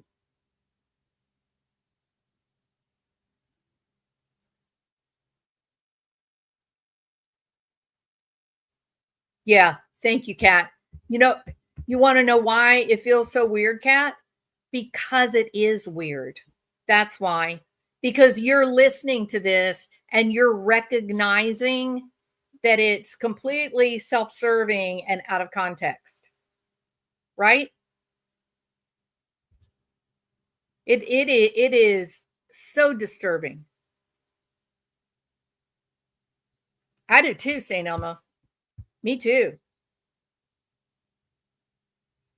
I flipped.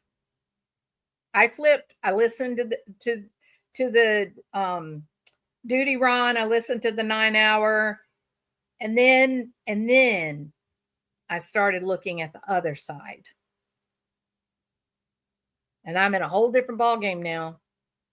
And I resent the manipulation, or what I've experienced, my experience. It feels like manipulation to me.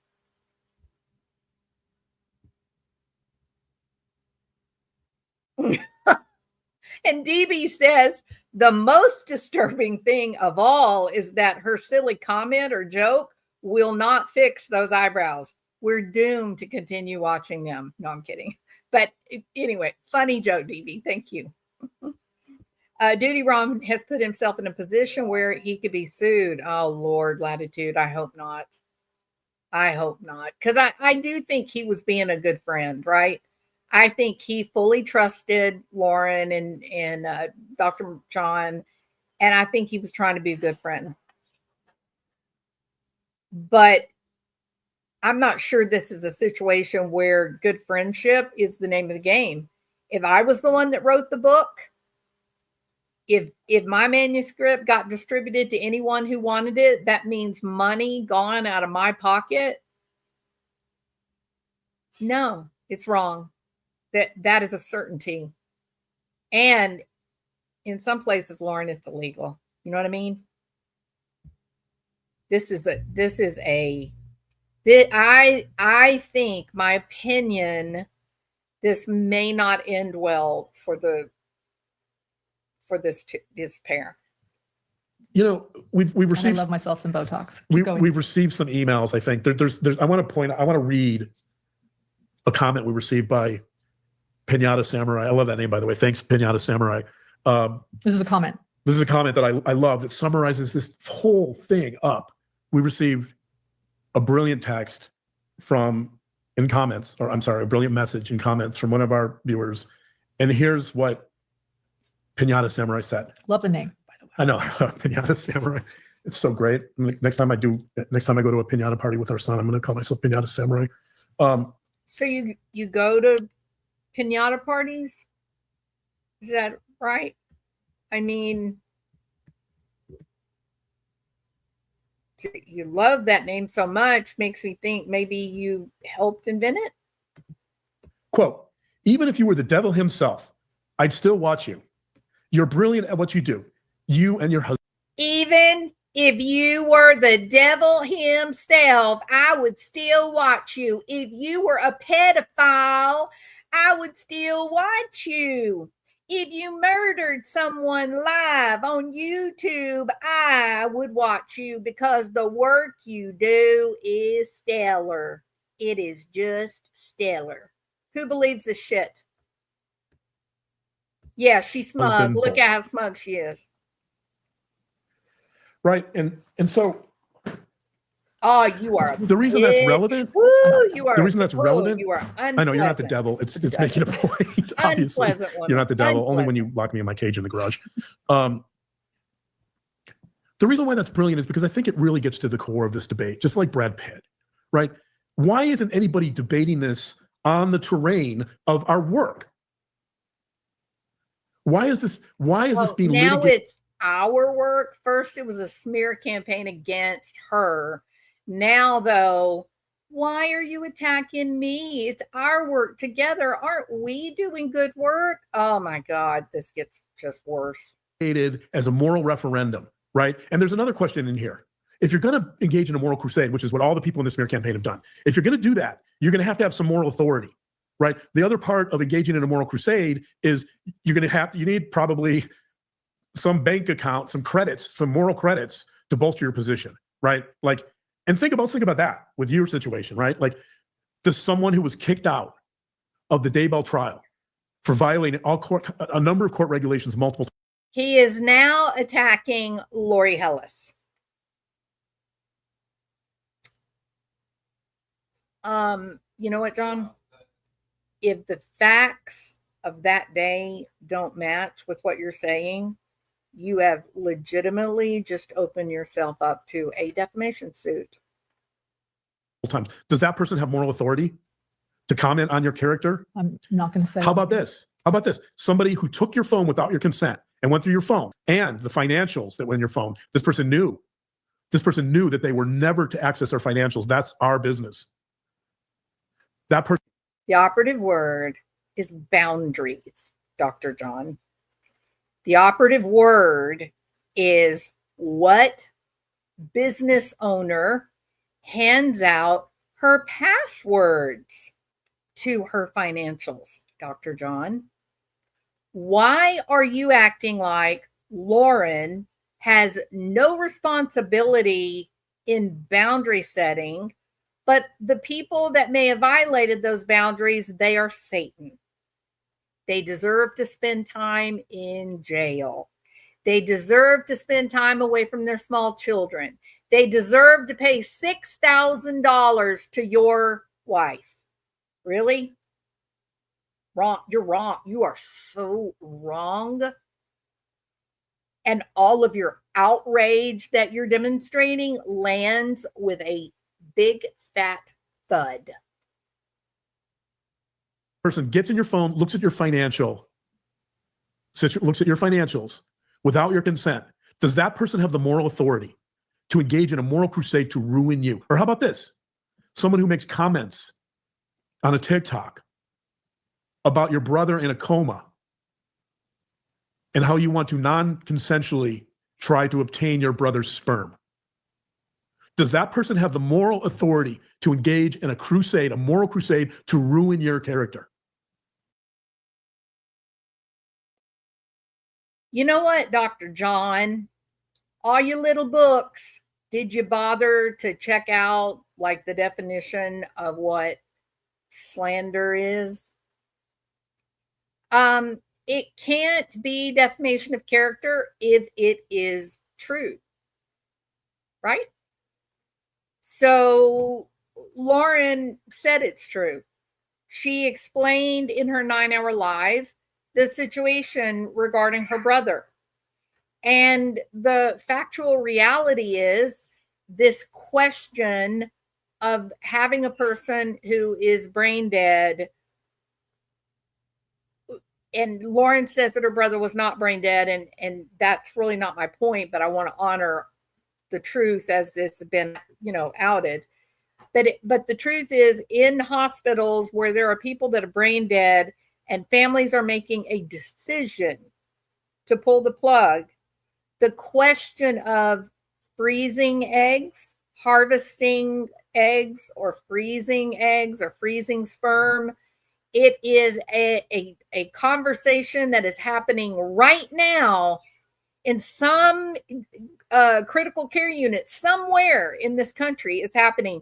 The reality is it's part of truth as we know it now. And it is a critical question when our loved one is going to die because we have to turn the machines off. It is a critical question, and family members make that decision at the time. So if the girls misunderstood the science of it, that's not exactly defamation of character, is it? The girls were saying, that's weird. That's such a cringy, weird thought. It is a weird thought, Dr. John, which is why philosophers, ethics professionals argue about the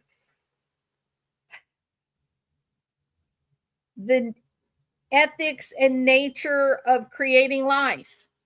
Even with two living parents, where you do, in vitro fertilization or other ways of getting pregnant. It's not my job to pass judgment on these people that are making use of modern science. I'm happy for people that can have babies, even if it's in the non-traditional godly way. I'm happy that there's going to be a little bundle of joy at the end of it. I'm good. I'm willing to. And if you're a person, you're a young person, and your wife or your husband won't survive whatever happened to them, and you've got to turn the machines off, I want the ability to say, I love this person. This was going to be my mate, my partner for my life. I want to preserve the right to have a child with this person that matters to me, to have a piece of them. Why is it? So the girls were catty. So they were talking crap. So they put a negative spin on it. There's philosophers, there's doctors all over the world that put a negative spin on it right now today. But it's not defamation. And that's what's at issue here. Do you really put a young woman in jail for 30 days, make her pay $6,000 damages, and make her do your legal representation because she thought it was weird? No, of course you don't. The punishment doesn't fit the crime there. Or how about this? Somebody who follows you around the courthouse, videotaping you, video recording you, constantly getting in your face, and because of that type of behavior, is not allowed to attend the memorial service that you put on. Helped. You helped I organize. participated in helping organize. My dear friend actually. Does that person have the moral authority to engage in this moral crusade against you? Right. So my point. There's no moral crusade. There's no smear campaign. It is a group of friends who stepped on each other's toes. The friendship broke down, and because Lauren has lied and goaded and talked shit, stole someone's property, they are saying, we're going to put the facts out. We're going to put the truth out. She is not as she pretends herself to be. That's what's happening, Dr. John. Is that if you're going to engage in a moral crusade, you better be squeaky clean. And my point is that We all have flaws. You're getting to the parable in the Bible, whoever hasn't sinned, cast the first stone. It's a good one. We all have flaws. We all have imperfections. And so people make mistakes. You've made some mistakes here. You've acknowledged that. The question is that if you're going She's pissed. She didn't like that. She did not like that little nugget of truth. Let's slow this down to see some micro expressions. And it was edited. So they edited the worst of it out. But watch her face. You've made some mistakes here. You've acknowledged that. Edit The it out. question is that if you're gonna, Oh, that's almost flipping him the bird. Lauren, I'm shocked. A woman of your high moral character flipping the bird. You didn't like that, did you? That little dose of truth there, huh? God, this is so bad. Look at it's nearly flipping him the bird. Who agrees?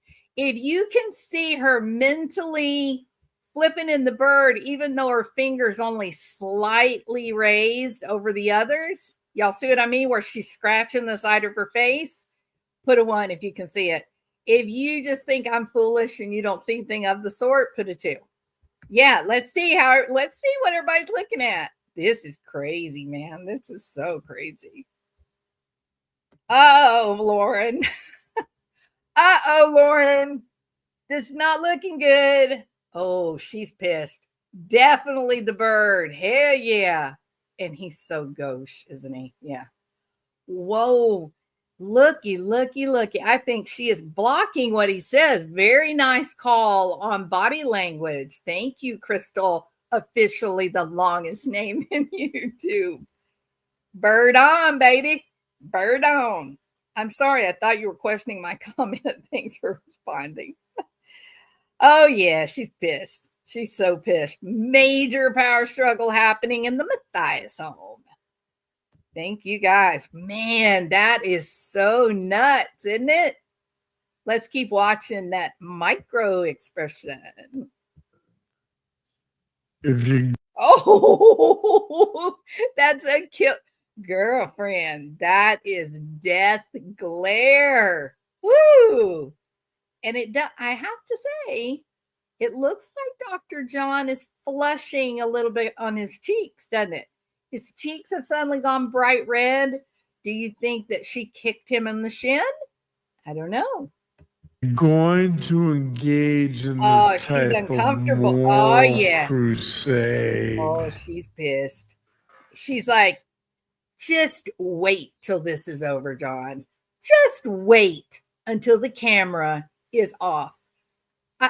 You will answer to the queen, John. How dare you say such a thing on my podcast? Tonight, I'll be sleeping with Grayson. Sorry, can't change my mind. that at some level you're going Look to at her need face. some moral authority to do that. And what does that even mean? I mean, I could talk for the next 5 hours about what moral. She said, you go ahead. Talk for the next 5 hours, Buster. I'm still coming for you when this is over.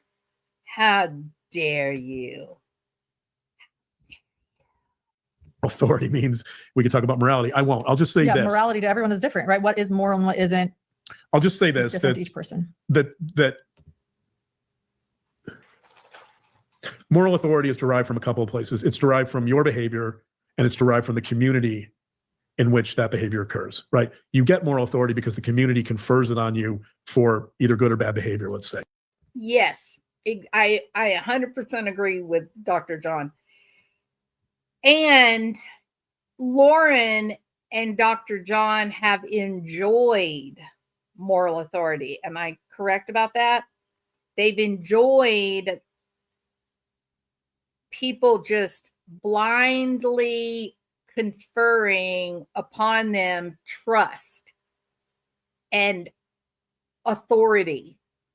that people on YouTube, the subscribers, well, first of all, Lauren's been on TV. Oh my God, she's on television. She's special. So there's that dynamic. And then there's, Yale educated forensic psychologist, Dr. John. That the women in this channel literally call him, I know. Do y'all have your barf bags close by? You might want to get them out. The women in Hidden True Crime, they call Dr. John. Oh God, I don't even think the words can even leave my lips, people. Okay, I'm going to try. Here we go. Everybody got your barf bags, your airplane vomit bag. You're going to need it, okay? I think it's going to happen. They call him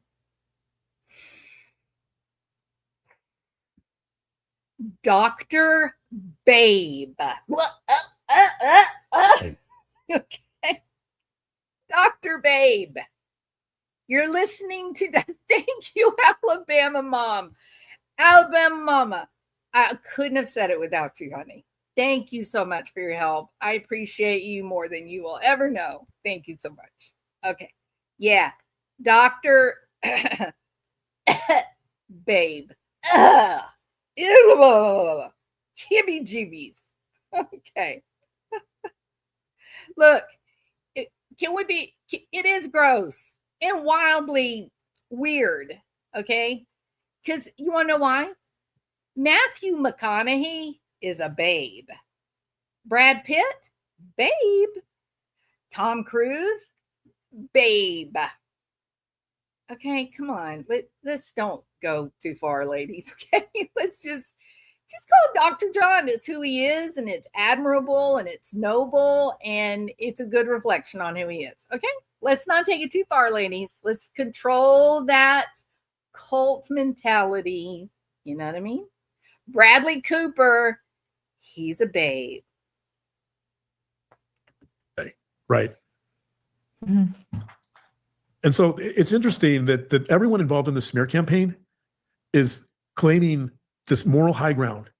And they're claiming this. Watch this. I love micro expressions. If you love micro expressions, put a 1 in the chat. I love me some micro expressions. Okay, he's talking about the moral high ground, yada, yada, yada. I want you to watch this body language here. Watch what Lauren's doing, and then make sure when you see her change her position, her body position, look to see his reaction. Here we go. He's waxing poetic.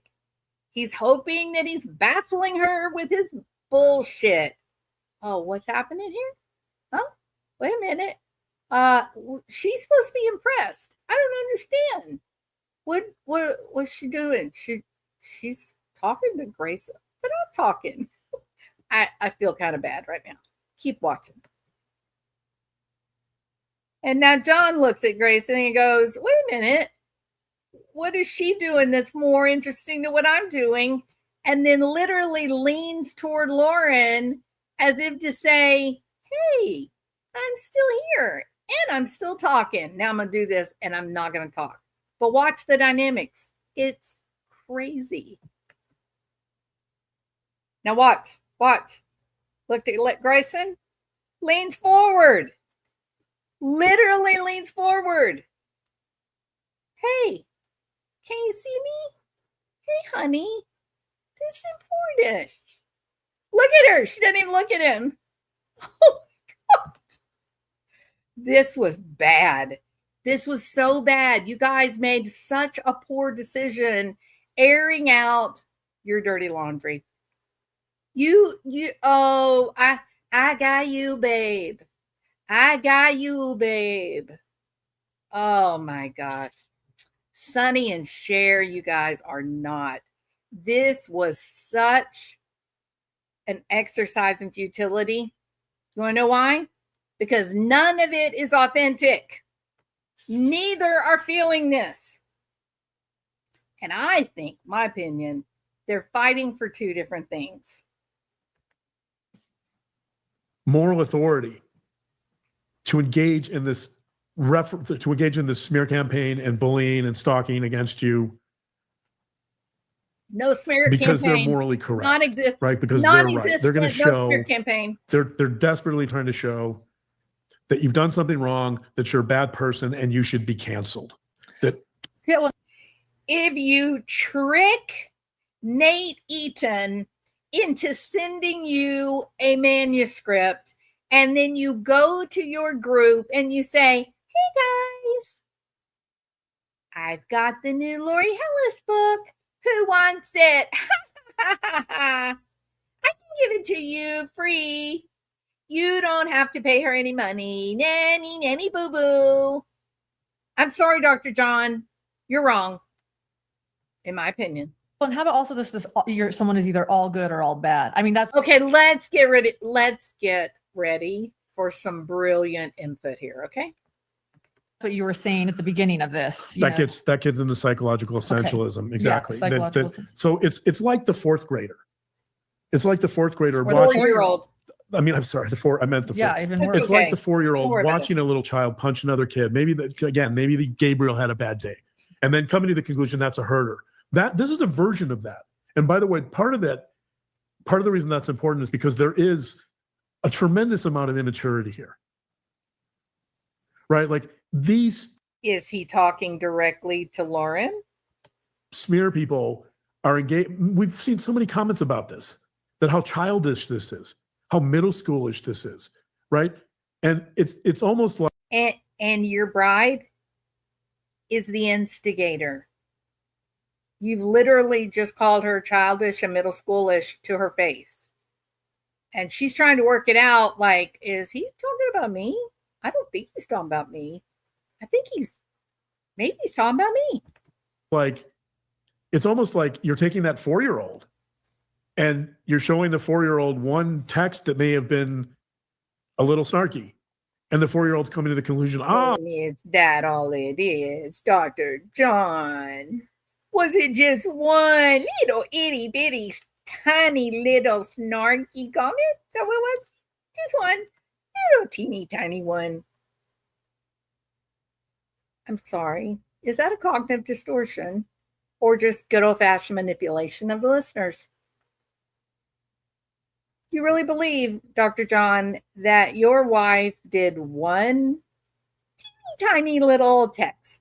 That's just a little snarky, not a lot snarky, no major damage, just a teeny tiny one. Is that what you believe? Really? You calling Nate Eaton a liar? oh, that's a herder. That's a herder, right? It's a similar dynamic. Yeah. And your wife knows she's a herder. I'm sorry, but she does. In my opinion, it's my opinion, her behavior during the 9-hour live, this one, the disrespect she's shown you, I think she's smug. I think she's smug and she's letting you protect her from something. Wonder what that could be. Have there been rumors about things? Are you going to regret doing this, Dr. John? So I think there's a couple of issues here that are worth talking about. One is that there's a deliberate attempt here, I think, to shift this debate away from your work, our work, the quality of our work. Because domestic violence doesn't matter in the case of Brad Pitt. If you're Brad Pitt, you do good work, you can beat up your wife. Nobody's going to care. If you're Mr. Crafty Pants, as long as you do good work, you can be a pedophile. No one's going to care. You don't believe this, Dr. John, in my opinion. You just don't believe this. Look at her face. Look at her frozen face. Look at it. Oh, I don't even think it's vague, Zoots. I don't even think it's mildly vague. I think she keeps the household turned upside down.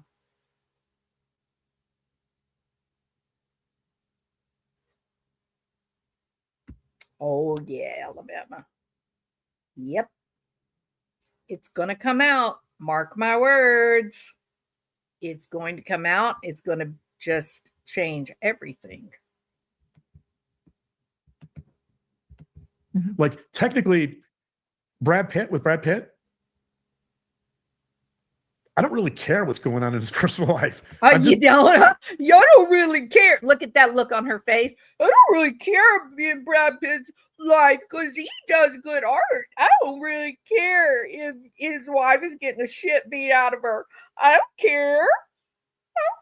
I just want to eat my popcorn. Okay.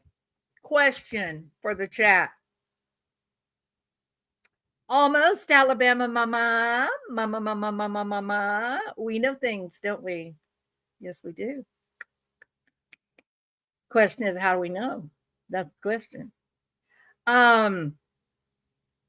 Question though to the oh yeah, totally, Kelly. The question to the chat is this. Yeah, I wouldn't disagree with that a bit, Martian. Whoops, sorry. There it is. I would not disagree with you on that a bit. Are you hearing what I hear? Do you hear what I hear? A song. Okay. If she would have ignored Christina and continued on, none of this would have ever come out. 100% JD, you are right on. Thank you for saying it. You're 100% correct. Absolutely. Question. You know that song, Do You Know What I Know? Alabama Mama does. Do you hear what I hear? So what do you hear Dr. John saying in this? I don't care about Brad Pitt's private life. I just want to watch his movies. What do you hear? Say what you hear. That's right, Alabama. Started with 100. Within about a week of all this coming out, it was up to 300. Now she's like at 2,000.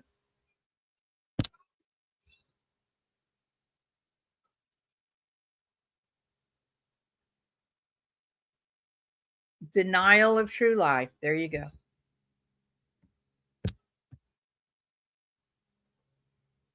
Oh, God.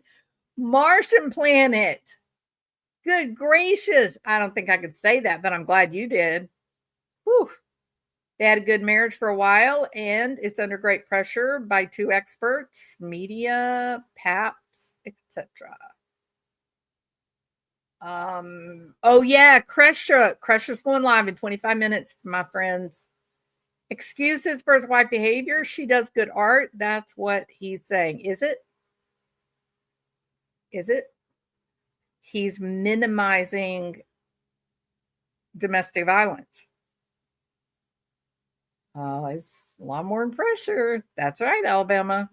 It's the kind of pressure that drives people to what? Kill. Yep. It's bad. Yeah. We are 100% supporting Cresha.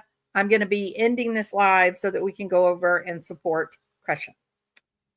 I have an abusive mother. I mean, I know these kinds of things. I'm not saying that she's my mother because my mother is my mother and nobody else is. My mom is unique and all the abusive types, good traits, right? He's saying his wife's art is so valuable. Her behavior doesn't matter. I mean, yeah, he is saying that directly. Yeah. He's saying, don't believe your lying eyes. Oh, that's a good one, Blonde PT. Didn't Lauren write a book about her personal DV in the past? I think he's saying that you should compartmentalize. He's saying that if there's someone that you like, you should only focus on what you like and everything else be damned. And I'm saying in the real world, there are some things more important than my personal enjoyment. There are some things that Brad Pitt or Matthew McConaughey can do that will cause me to be unable to watch them anymore because I can't tolerate the thought of a man beating up his wife. You see what I mean? That is a different way to see it, isn't it? There are in fact things more important than your art or your work. Anything that involves a human being's survival, physical harm, those things are much more important than my right to be able to watch good art.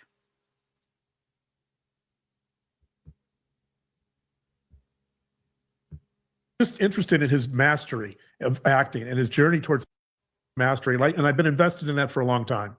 As a matter of fact, I have a quote from a critic. This is recently. So Brad Pitt did a recent movie called F1, which I love, by the way. I thought he he was didn't great. get good roles I mean, anymore, it wasn't much of Dr. a stretch for him.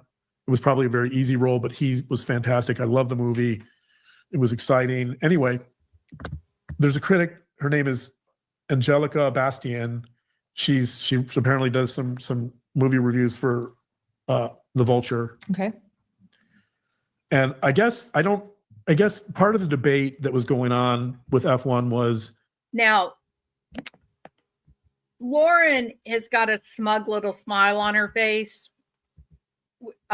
Barely perceptible, right? But it's there, no doubt. She's distracting herself. I think, my opinion, maybe she's trying to distract from the thought that is making her feel quite smug. So if I were you, because we're seeing a bit of this, distraction, dupe and delight, I'd pay real close attention to whatever it is that John's about to say. You see, they have a written script. It's in front of them. They know what they're going to talk about next. This part she really, really likes. So let's see what it is. movie reviews for The Vulture. Watch your face. And I guess part of the debate that was going on with F1 was around this idea of, well, what if he's an abuser? Should we give any credence to this movie or to Brad Pitt as an actor? Like, shouldn't we? It was about canceling him, essentially. And here's what she said. Okay. She said, quote, "It isn't that people don't believe what happened to Jolie on that plane. It's just that they don't care."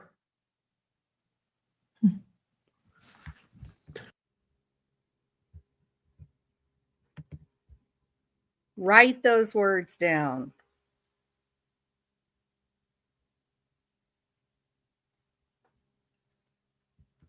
Do you care that a woman is getting beat up by her husband? I don't care if it's a homeless woman with nowhere to live or if it's the absolutely great and talented Angelina Jolie.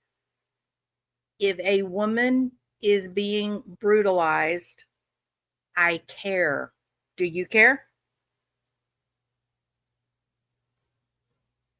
Do you care? Now, here's what my point is.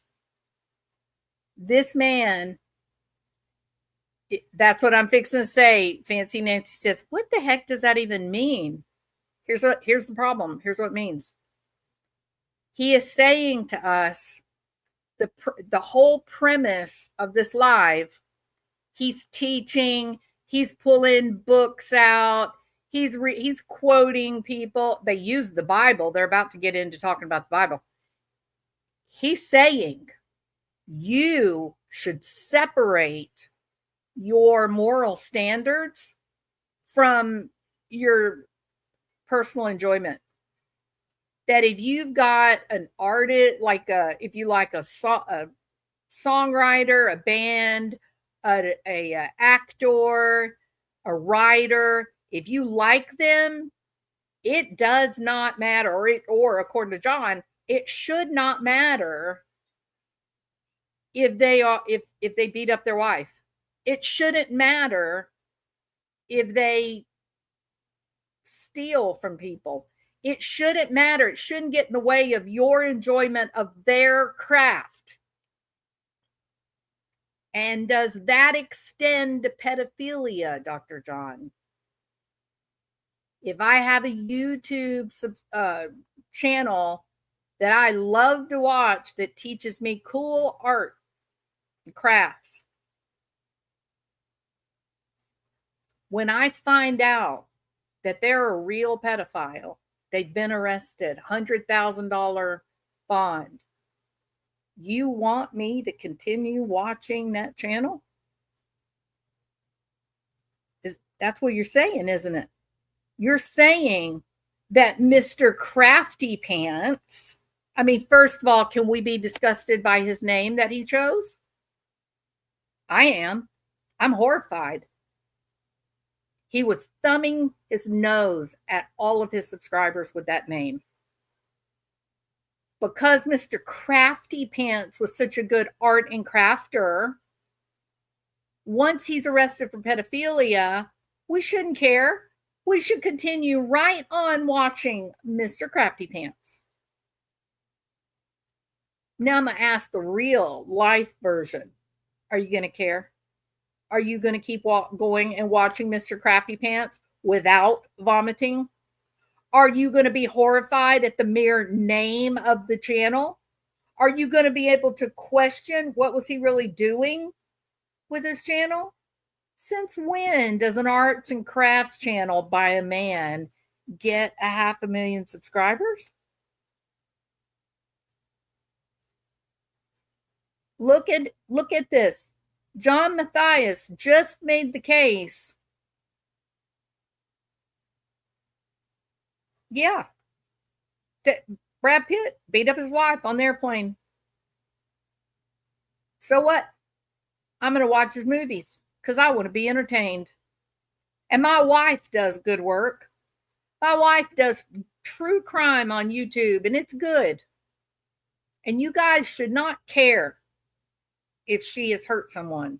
You guys should not care if she stole someone's book. You guys should not care. The only thing you should care about is if she puts out good true crime.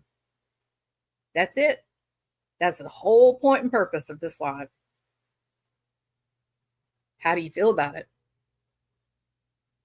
I think it's egregious, actually. All right. It is 7:15. Alabama Mama, when truth comes out, right? What will happen? Yep. It is really something. Thank you, Micro Blue. I appreciate that. Very kind of you. All right. So we do have Kresha is going live in 15 minutes. Can y'all put up the link again for her live for tonight? I know there's some way that I could like push y'all over there, but I don't know how to do it. And I don't want to bore you by waiting for me to figure it out. I will figure it out in the future. Okay. I'm going to see to it that tomorrow I figure out how to guide you guys over to a channel that I want y'all to go listen to. Okay. I will do that. Tonight, we're going to have to do the old school. You just got to click the link. And there's my good friend, Cinnamon Hot Hot. I hope you're good, Cinnamon.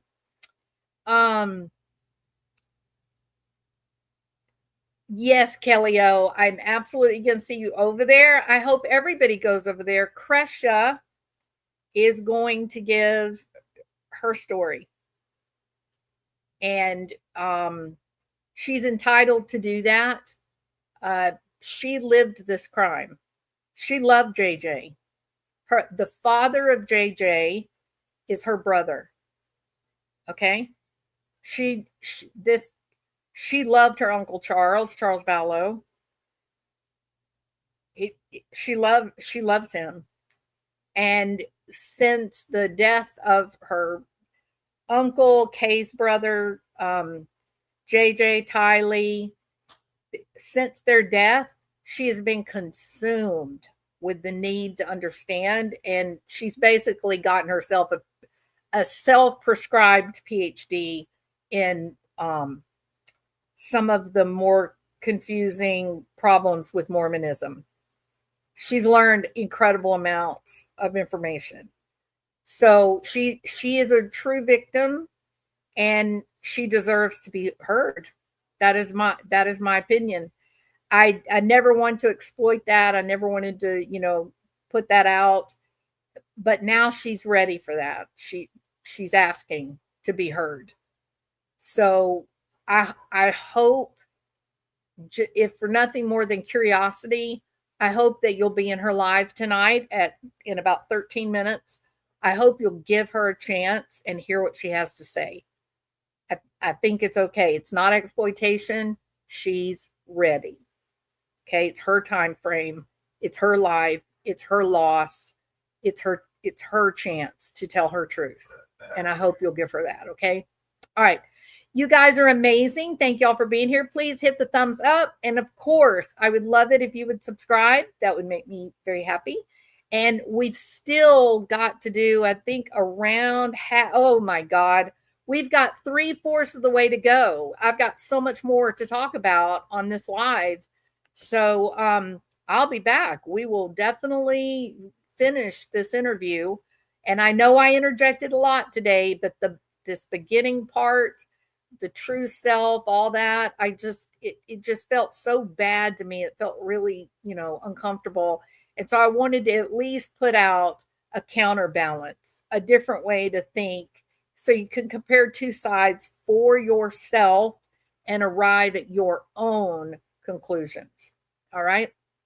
I won't be doing it tonight, Alabama. This is my second live that I've done today. I've literally been on here for hours. So it won't be tonight. I'll do another one tomorrow, Alabama Mama. Okay. But thank you for being here. I appreciate it. All right, everybody. Fancy Nancy, it was good to see you again. So y'all, hopefully you saved the link to Crush's Live, and I'll see you guys over there. She's going live at 7:30 Central if you're like in Texas, or 8:30 East Coast. All right. Thanks for being here. I appreciate it. Bye.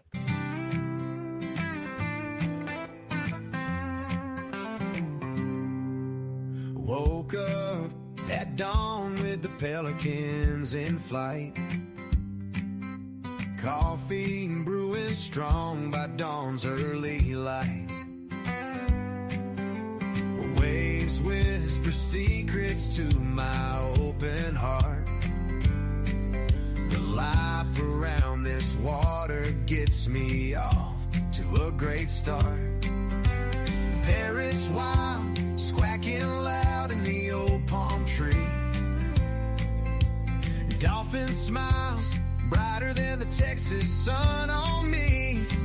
We chase simple dreams, nothing fancy or grand, just honest days in this promised land. God gives rainbow horizons to those in this happy lane. Diamonds dancing on the waves, back sparkling again. Honest living, a pursuit of peace, family ties and the happiness we seek. Love, forgotten country running deep in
quiet and stars shine bright.